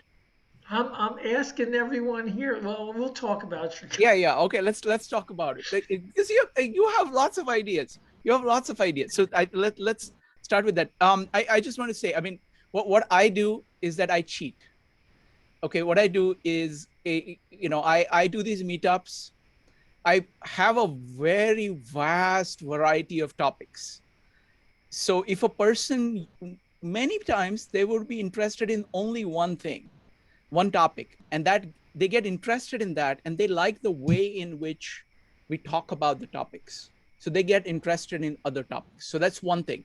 You build something, and people who are kind of at the edge of it is at the edge of their interest will come and check it out. And then soon they will, some of them will get, get hooked. So that's one, kind of build it and they will come, that kind of approach.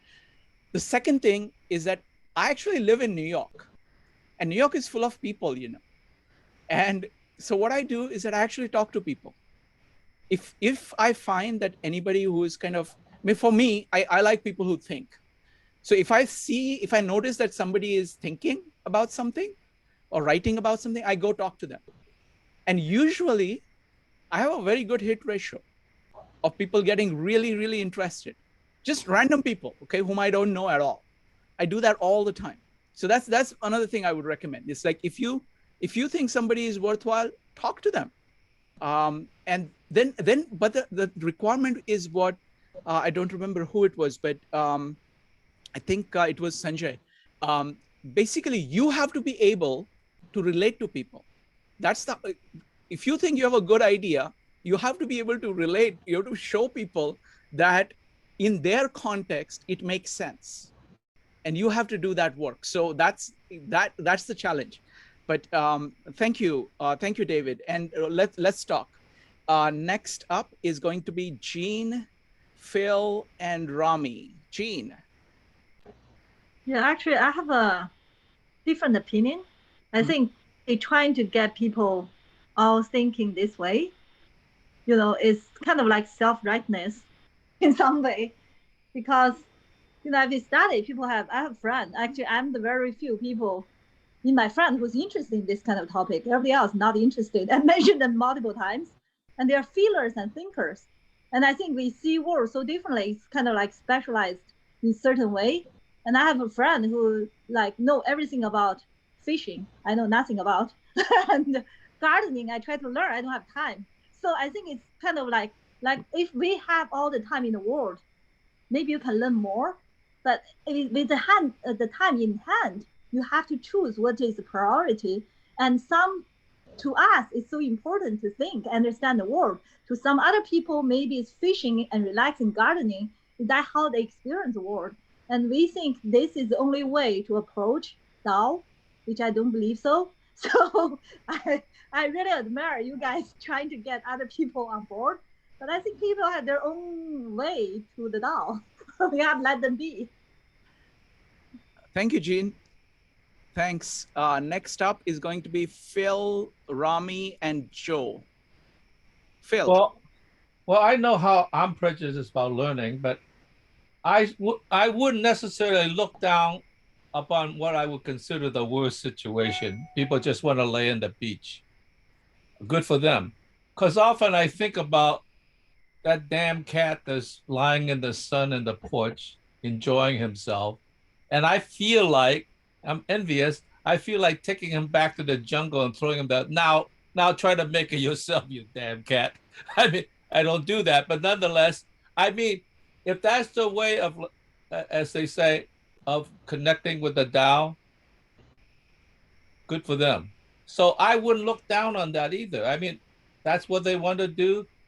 You know, in my opinion, I wouldn't do it, but if that's what they want to do, they have the right to do it.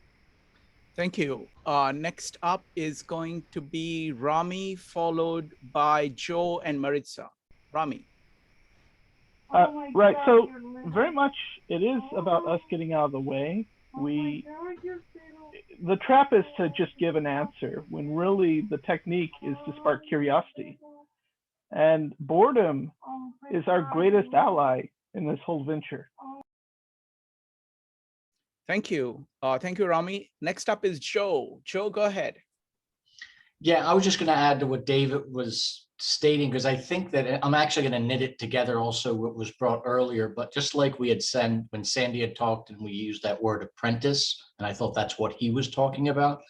The same thing is that we don't really have today community spaces. In other words, like it used to be church, so you can get people into communication per se.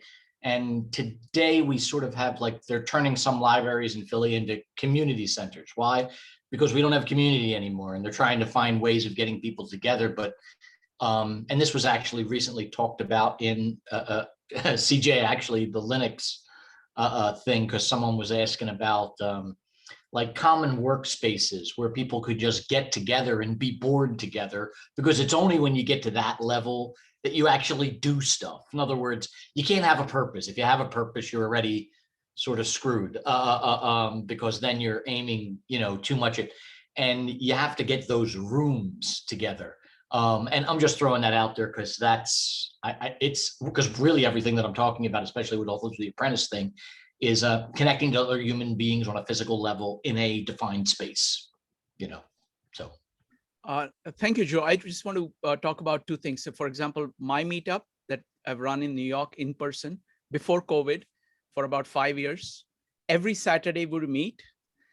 I would get between something like 40 to 80 people showing up every Saturday from 12 to about 5 or 6. So about 5 to 6 hours of discussion, followed by coffee and dinners and stuff like that. So 12, and many people have described it as a church. It's of course, it's not religious or anything like that, but it's the same function of being able to connect deeply with other human beings. There is not, yeah, exactly. And there, another thing I would recommend of the kind that you talked about is something called makerspace, where there are makerspaces throughout the country, where people get together exactly like that. They have their hobbies, they love what they do, and they work together on things. Next up is Maritza. I wanted to point out here that sometimes it's just a matter of encouraging people to change their perspective. CJ, you mentioned briefly earlier today your an earlier comprehensivist meetup where we talked about the it's Angela Oguntala's concept of the alternative narratives. And I recently was, doing research into the concept of not embracing the one story, and how there are so many other stories out there. And I think that would be a good place to begin for trying to,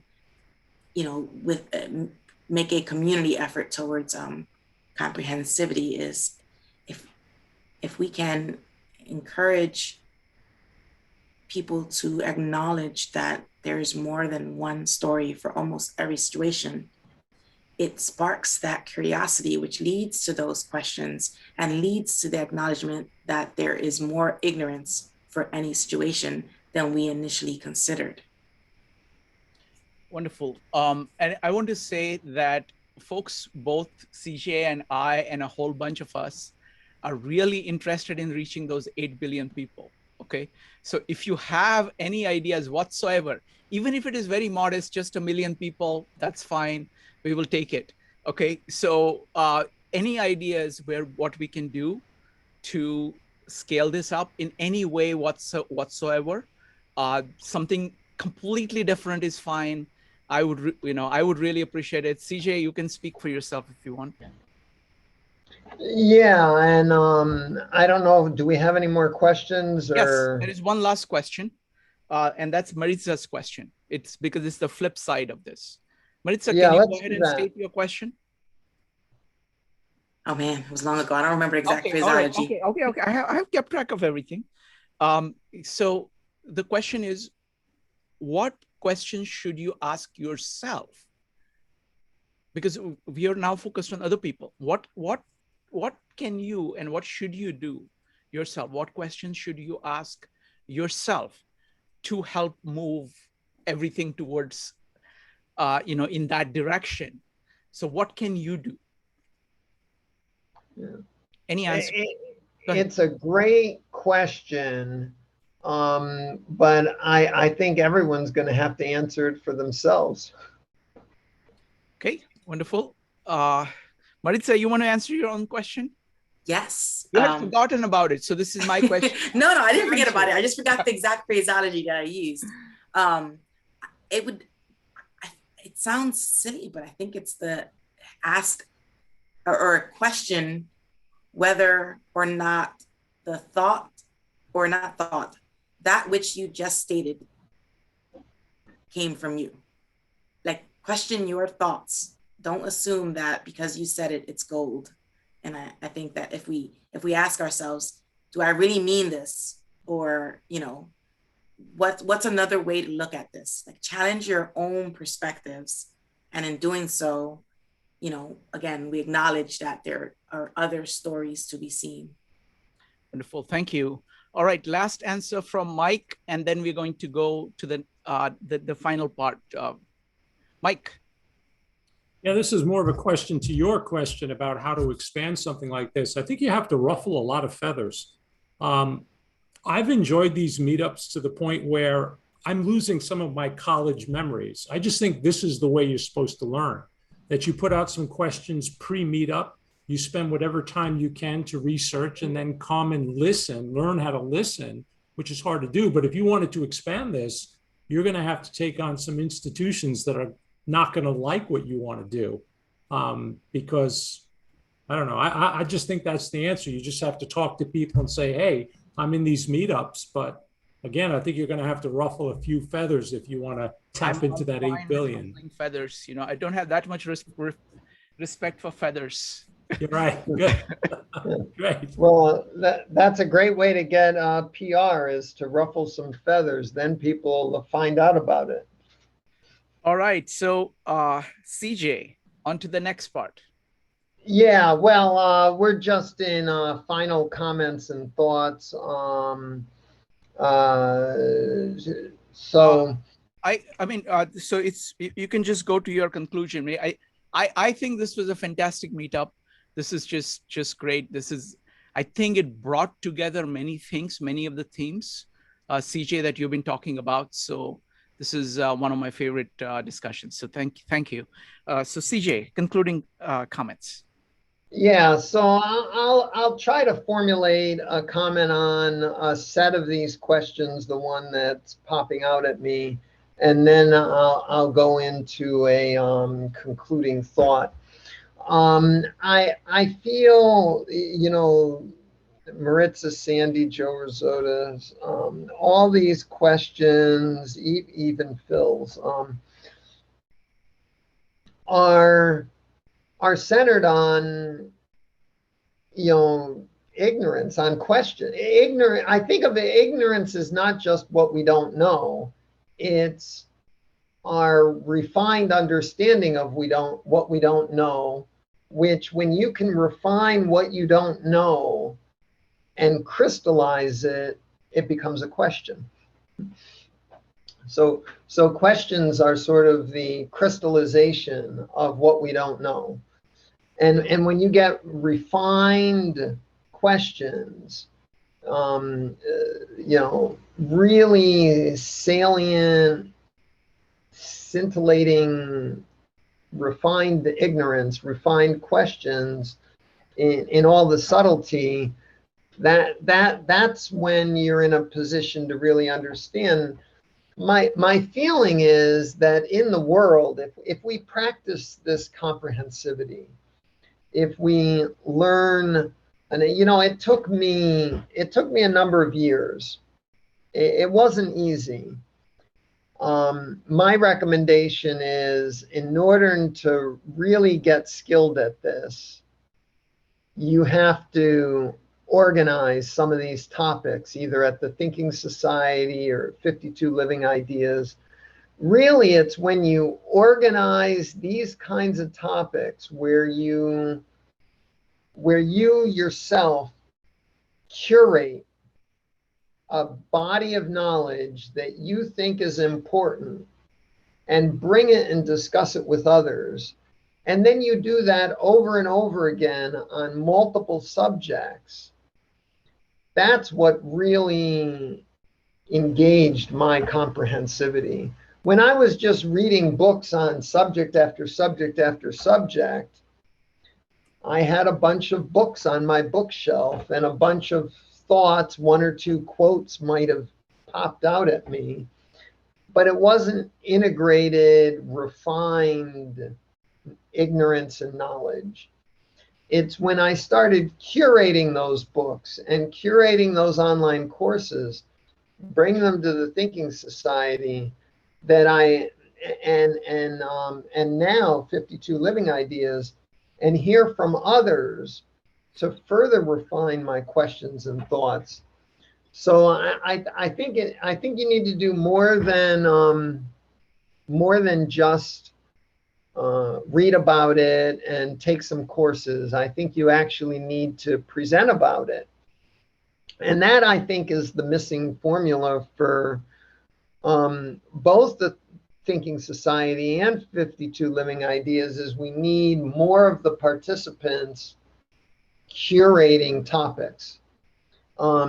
Because that's when your mind really starts getting wired, is when you have to curate it and get feedback from others. Because at first it's hard. Most of the feedback is, you forgot this, you forgot that, you know, and you feel like you're an idiot. But after a few years, you learn how to include what you need to include, and then you know, I think it really becomes more powerful. So I wanted to close with a summary of the importance of our comprehensivity. And I even have a thought or two about my next topic on, I think is it July 14th? CJ, let me do one thing. Yeah. I have to comment on this because this is a huge point that you're making. You know, the way I look at it is that you can't really read without writing. You should be focused on writing. You should have a pen in your hand trying to write, and you read in order to write. That is the right thing. I cannot actually read a book without pen in my hand. The same thing with listening. It's not TV. World is not TV. It's not passive. You have to speak.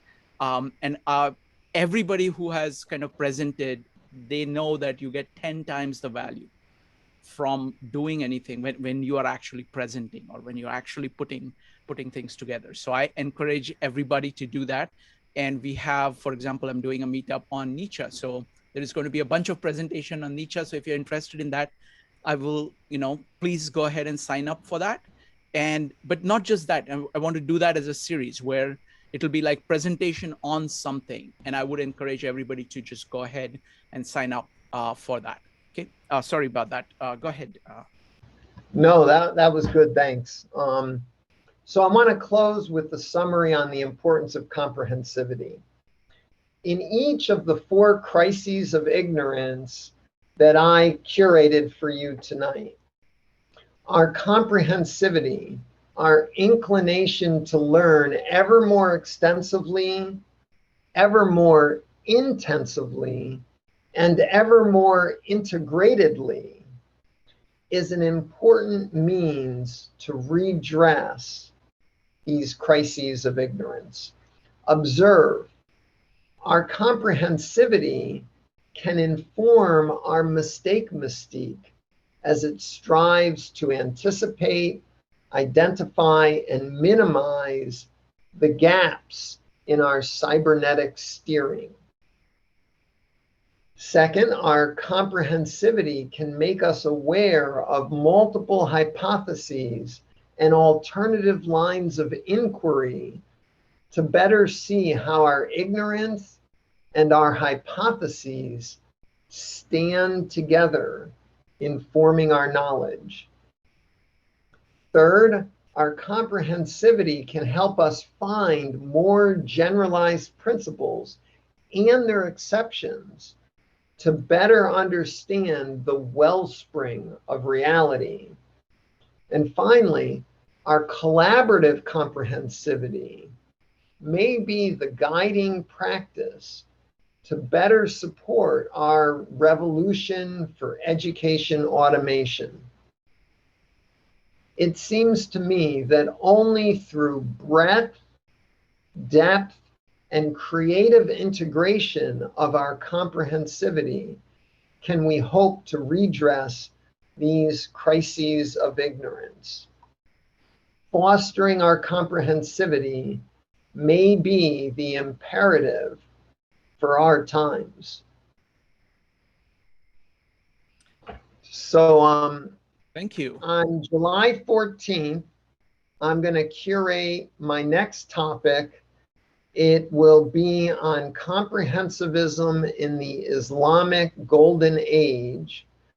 I already posted a skeletal event description, which has 3 hour-long documentaries on science and Islam.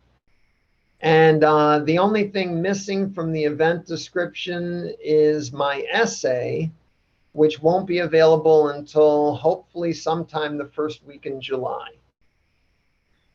Wonderful. Last couple of things. Sanjay is doing a meetup a week from today. Sanjay, you want to tell briefly what it's about? Sure. It's basically the networked brain. So the fact that the brain is networked and aspects of that. And out of this network, how does all of our behaviors, our personality, our consciousness, how does it arise? So, I mean, that last part is obviously a very broad topic. We won't go into all of that, but we'll start to go into some of that. But mainly it's focused on the networked brain. Wonderful. Now, both Phil and Sandy had their hands up. So Sandy, go ahead. You need to unmute. I wanted to emphasize or re-emphasize something that CJ said in a slightly different way. From my experience, in order to build the places, the organization or the mindset even of where people can come together to discuss diverse topics that are meaningful. That I used to think, and some of us at the Thinking Society for many years thought that the limiting factor was that we couldn't find rooms. We couldn't find quiet places. They either cost too much or they wouldn't be free, and sometimes that was important. And since the COVID shut down all of our live meeting rooms, and we've come to rely on the internet, I now realize, and I think CJ was saying the same thing, is that it's not a shortage of rooms or imagination or anything. It's a shortage of leaders to find people and train them. And I have trained a lot of people as facilitators, but I cannot get them to want to do the job of leading as a thought leader often enough. Some of them will do it a few times a year, and there are very few who will do it once a month or on some regular or irregular basis, but be serious about it. I don't know the answer to that, but I know the question. The question is, and it's the same question CJ was asking, is how do we get more people to curate? How do we get, as you said, how do we get more people to think while they're reading? Read with a pen and so forth. These are all approaches, but they are all approaches to leadership. And to me, that's the real challenge to build this. And I'm very interested in working with people on a national or international basis to take what we've learned in the last few years about how we can bring diverse people together and find a way to build it and find, but the key is we need a magic ingredient that I haven't found yet. Maybe you found it, Shrikant, but that we need to get more leaders, people step up to the plate on a regular basis. We have more than 8,000 people to Thinking Society. They can't come to our events because we don't have enough leaders, not because we don't have enough rooms.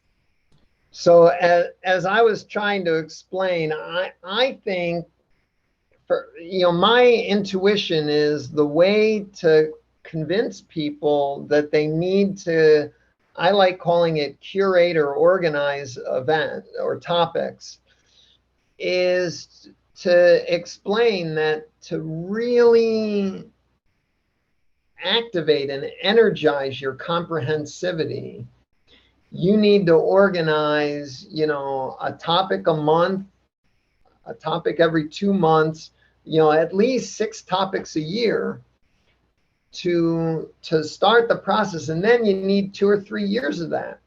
Once isn't enough. You just organize one topic on something. The way I started was I started organizing topics that I knew something about, so I had some confidence I could put it together in finite time.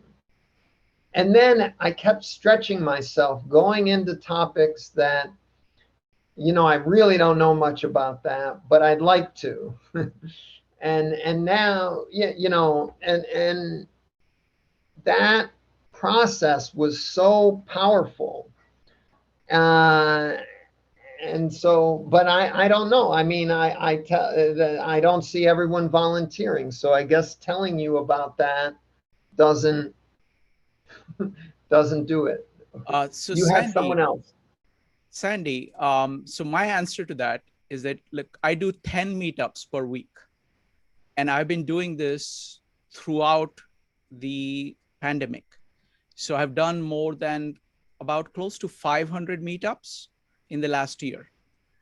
And most of them are done by other people. Something like 70% of them are done by other people. And so, for example, like, I've had, like Mondays, Tuesdays, Wednesdays, Thursdays, Fridays are usually done by other people. So every day, one, and most of these people do it every week. Some of them do it every other week. There are many series I've done with many people. So I have found it very easy to do that. But for that, you kind of have to work with the people. You have to find something that really interests them. And you have to give them kind of easy takeoff. It could be like, for example, I'm starting out something on Nietzsche. Now, the ask is very small. You can talk about anything about Nietzsche for between 5 to 15 minutes if you want. Otherwise, just come and listen, something like that. Now, it's not just about, I mean, and I'm going to try out for other things. That's to kind of, again, in my actually in-person meetups, it was the same thing, because I had programming for about 5 hours. 5 hours of programming every Saturday. And much of it was either other people presenting or community like this. For example, we have these meetups going on Dao De Jing.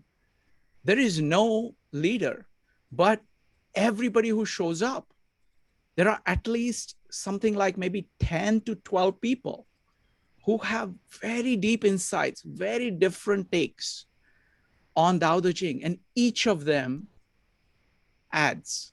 There is no commitment from any of them to be there at that time. But of those 12 people, about 10 of them will show up every time. So I've been able to do this. So I don't see that. I mean, for me, that is not a constraint. For me, it is, it's just a question of getting the word out. So I don't have any problem. And I think that one I'll be able to scale up as I become. What do you think, Sandy? So you have here tonight, at this point, there are 6 of us who are here who lead discussions for the Thinking Society. Mm-hmm. And 4 of us are organizers. Of the 6 organizers that put the structure together and recruit discussion leaders and such, 4 of us are here tonight. Maritza, CJ, Joe, and I. David and Sanjay have led discussions a number of times at the Thinking Society. In my mind, not often enough, but they have other things to do and other places to interact, which is great, because it's not one organization that matters. But all of the opportunities to have people learn from each other, we use a very different model in the Thinking Society that what you use from the ones that I've attended anyway. It requires, we at the Thinking Society don't want presentations. We want almost all of the time devoted where people come to talk and listen to each other, not to a leader. So the facilitation role is different. The structure is much less structured than what you do. Mm-hmm. And we do not expect people to come and lecture to us. You have a high tolerance for lecturing. Mm-hmm. What's amazing. See, CJ gives a fantastic lecture. He could be a fantastic professor if he wanted to, and yet he is the best. That would be a step down. That would be a step down for him. It would be. You see, of all the facilitators who lead discussions at the Thinking Society, he is the one that is absolutely the best in inspiring people to come up with their own ideas and contribute. He is the best discussion leader. So that's a rare combination. We don't find that very often at the Thinking Society. I don't know whether you find it more so, but I honestly believe that what you do is more varied than what we do, which may be the reason you're experimenting with different formats and you use people in different ways depending on what they bring to the table. We don't have that kind of flexibility. Maybe the answer is partly flexibility, adapt. What we talked tonight about how we have to adapt in order to be able to survive.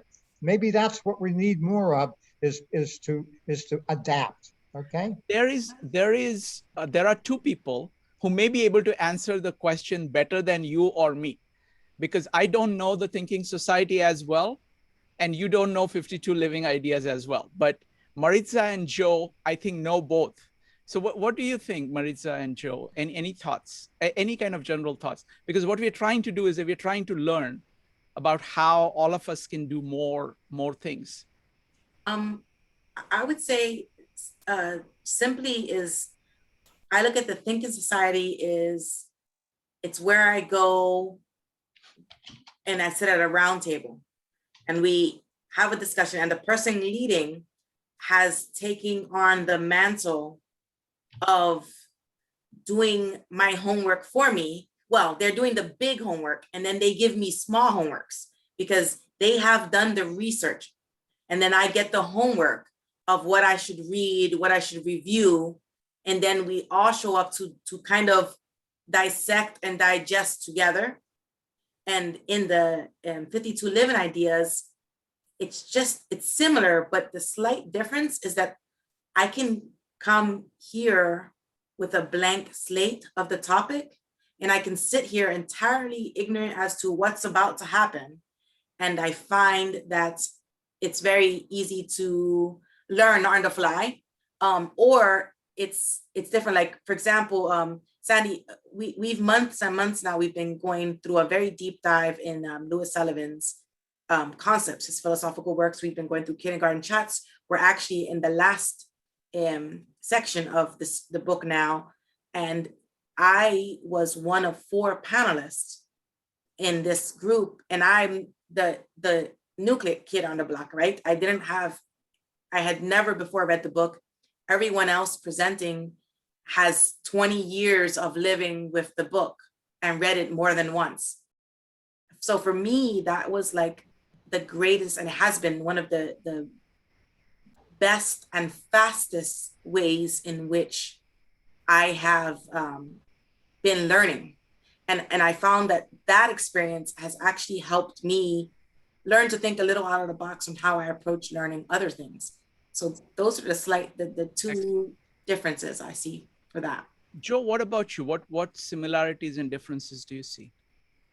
I mean, 52 Living Ideas is a very precise, and the way it functions is it's much more orderly, and where people have to get something out in a short period of time and they have to make it count, and you usually have one speaker that's going to be capturing everybody's or answering everybody's questions and offering their opinions.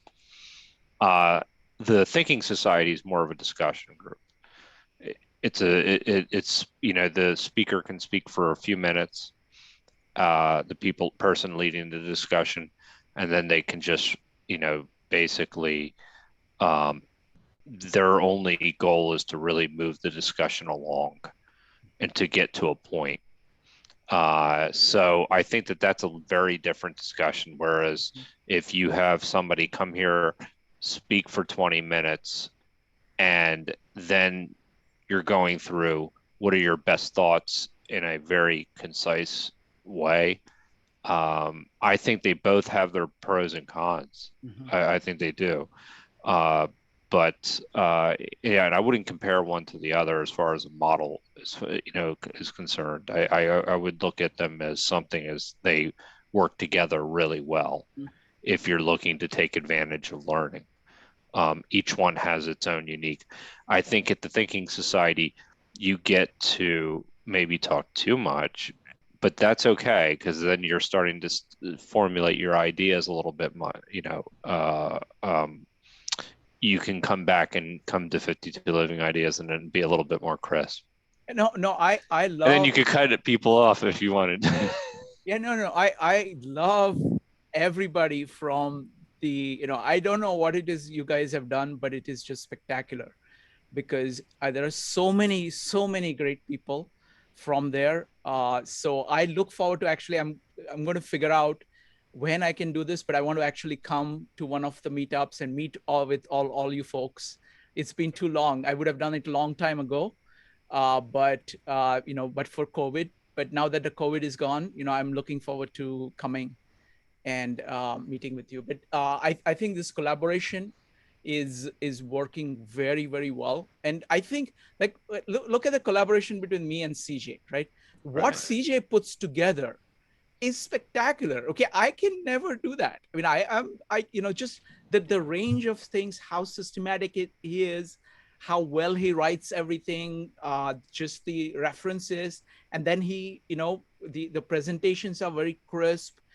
What I can contribute is I can make this work with very large number of people, while every minute everybody says, okay, I'm glad that I lived this last 5 minutes. Not every minute, I give a little bit of leeway to people, but every 5 minutes, definitely people will say, yes, that 5 minutes was good 5 minutes lived. And I make sure that is the case, which is very, go ahead, Joe.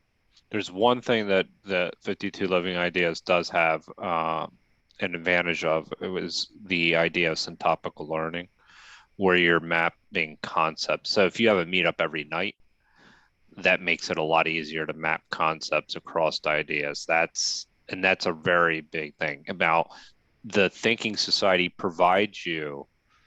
CJ did his first meetups that I attended was a series on physics. Mm-hmm. And so there were, all kinds of, sciences that I had not, had to revisit for the first time in many years.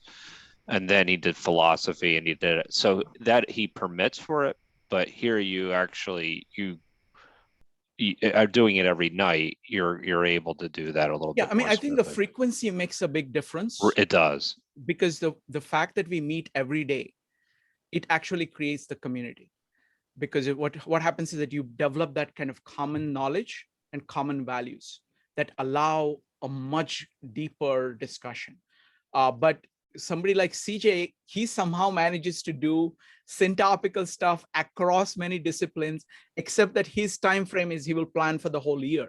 And exactly. he will do this entire thing. Whereas what we do is that we kind of have like a collection of topics where people keep coming every day, and they all kind of work with each other. So, all right, folks. So again, thank you so much. CJ, go ahead. Did Madeline have a comment on this, yes. or was I'm it sorry, unrelated? I completely forgot. Sorry, Madeline and Phil. Is Phil still here? Yes, he's here. Phil, go ahead. Sorry about this, but we had to talk about this. I don't get a chance to talk to Sandy, CJ, Maritza, and Joe together. So go ahead, Phil, followed by Madeline. Phil. Yeah, I have a question to myself that's in a way almost opposite of what we talk about today. Because I am concerned with the unknown. I have developed a passion for the arts as well as for learning. But of course, I'm concerned with the limitation of understanding, because understanding in the science brackets the penetration of the unknown. Mm-hmm. My question is more like, does this interest in the unknown itself, is that also a hubris? Because I wonder whether it's a hubris, and in the same way leads you to a similar trap, because in this hubris to understand the infinite when you're finite, it's almost as if you have the desire to be God, to have that understanding. And I wonder whether that itself is not itself a limiting factor, rather than be more humility to understand that you're not that, and to accept that ignorance in a comfortable way. I mean, so that's a very interesting paradox, because it almost seems like human beings are driven to understand, because that's what we are. But in the same way, that understanding leads us to understand other things as outside of the bracketing. But I wonder if that itself is not bracketing ourselves, because that expands our, maybe not our consciousness, but another kind of consciousness in terms of our, I guess, compassion for the other, that could never be known, so you might as well just let it be. I mean, it's a very interesting paradox that I question myself for. Maybe it's time to, like, ease back just a bit and be like the cat bathing in the sun. I don't know. I'm just sort of asking. It's a very curious thing that it seems to be questioned. That seems to question the very thing that we're questioning now. CJ, you want to answer it? I got distracted. Okay. Can you summarize it? Fine. No, let's do one thing. Phil, let's take that up in Tao Te Ching, because that is the perfect place to actually, that's the whole thing, right? Yeah. Okay, so we'll do that. It's about it's past midnight. Usually this whole place turns into pumpkin at midnight. we should be happy we're not pumpkins yet. You mean I'm going to lose my glass slipper? Right. I want to hear what Madeline had to say. Madeline, go ahead. Yes, thanks. In terms of the project, the scopes involved in terms of people and the time frame, it makes me think of Stonehenge, which was a building process that took several thousand years. It was built and rebuilt, and it was a multi-generational process. So I would say that with what we're doing now, we're not at the beginning of Stonehenge. We're not at the end of Stonehenge. We're one group that's, either quarrying stones or passing them along from village to village, however you want to think of it. But it was a very long process that we're participating in that took long-term planning and also a lot of local effort. CJ? I think Madeline deserves the last word tonight. All right. Okay, folks, on that note, thank you very much. I think this is the longest meetup that we've done as Comprehensivist. And I always thought that it all ends at 12 o'clock. So I'm pleasantly surprised that it's still going. All right. Thank you very much, folks. Have a good night. Thank you. Good night. Thank you. Good night, everyone. Bye.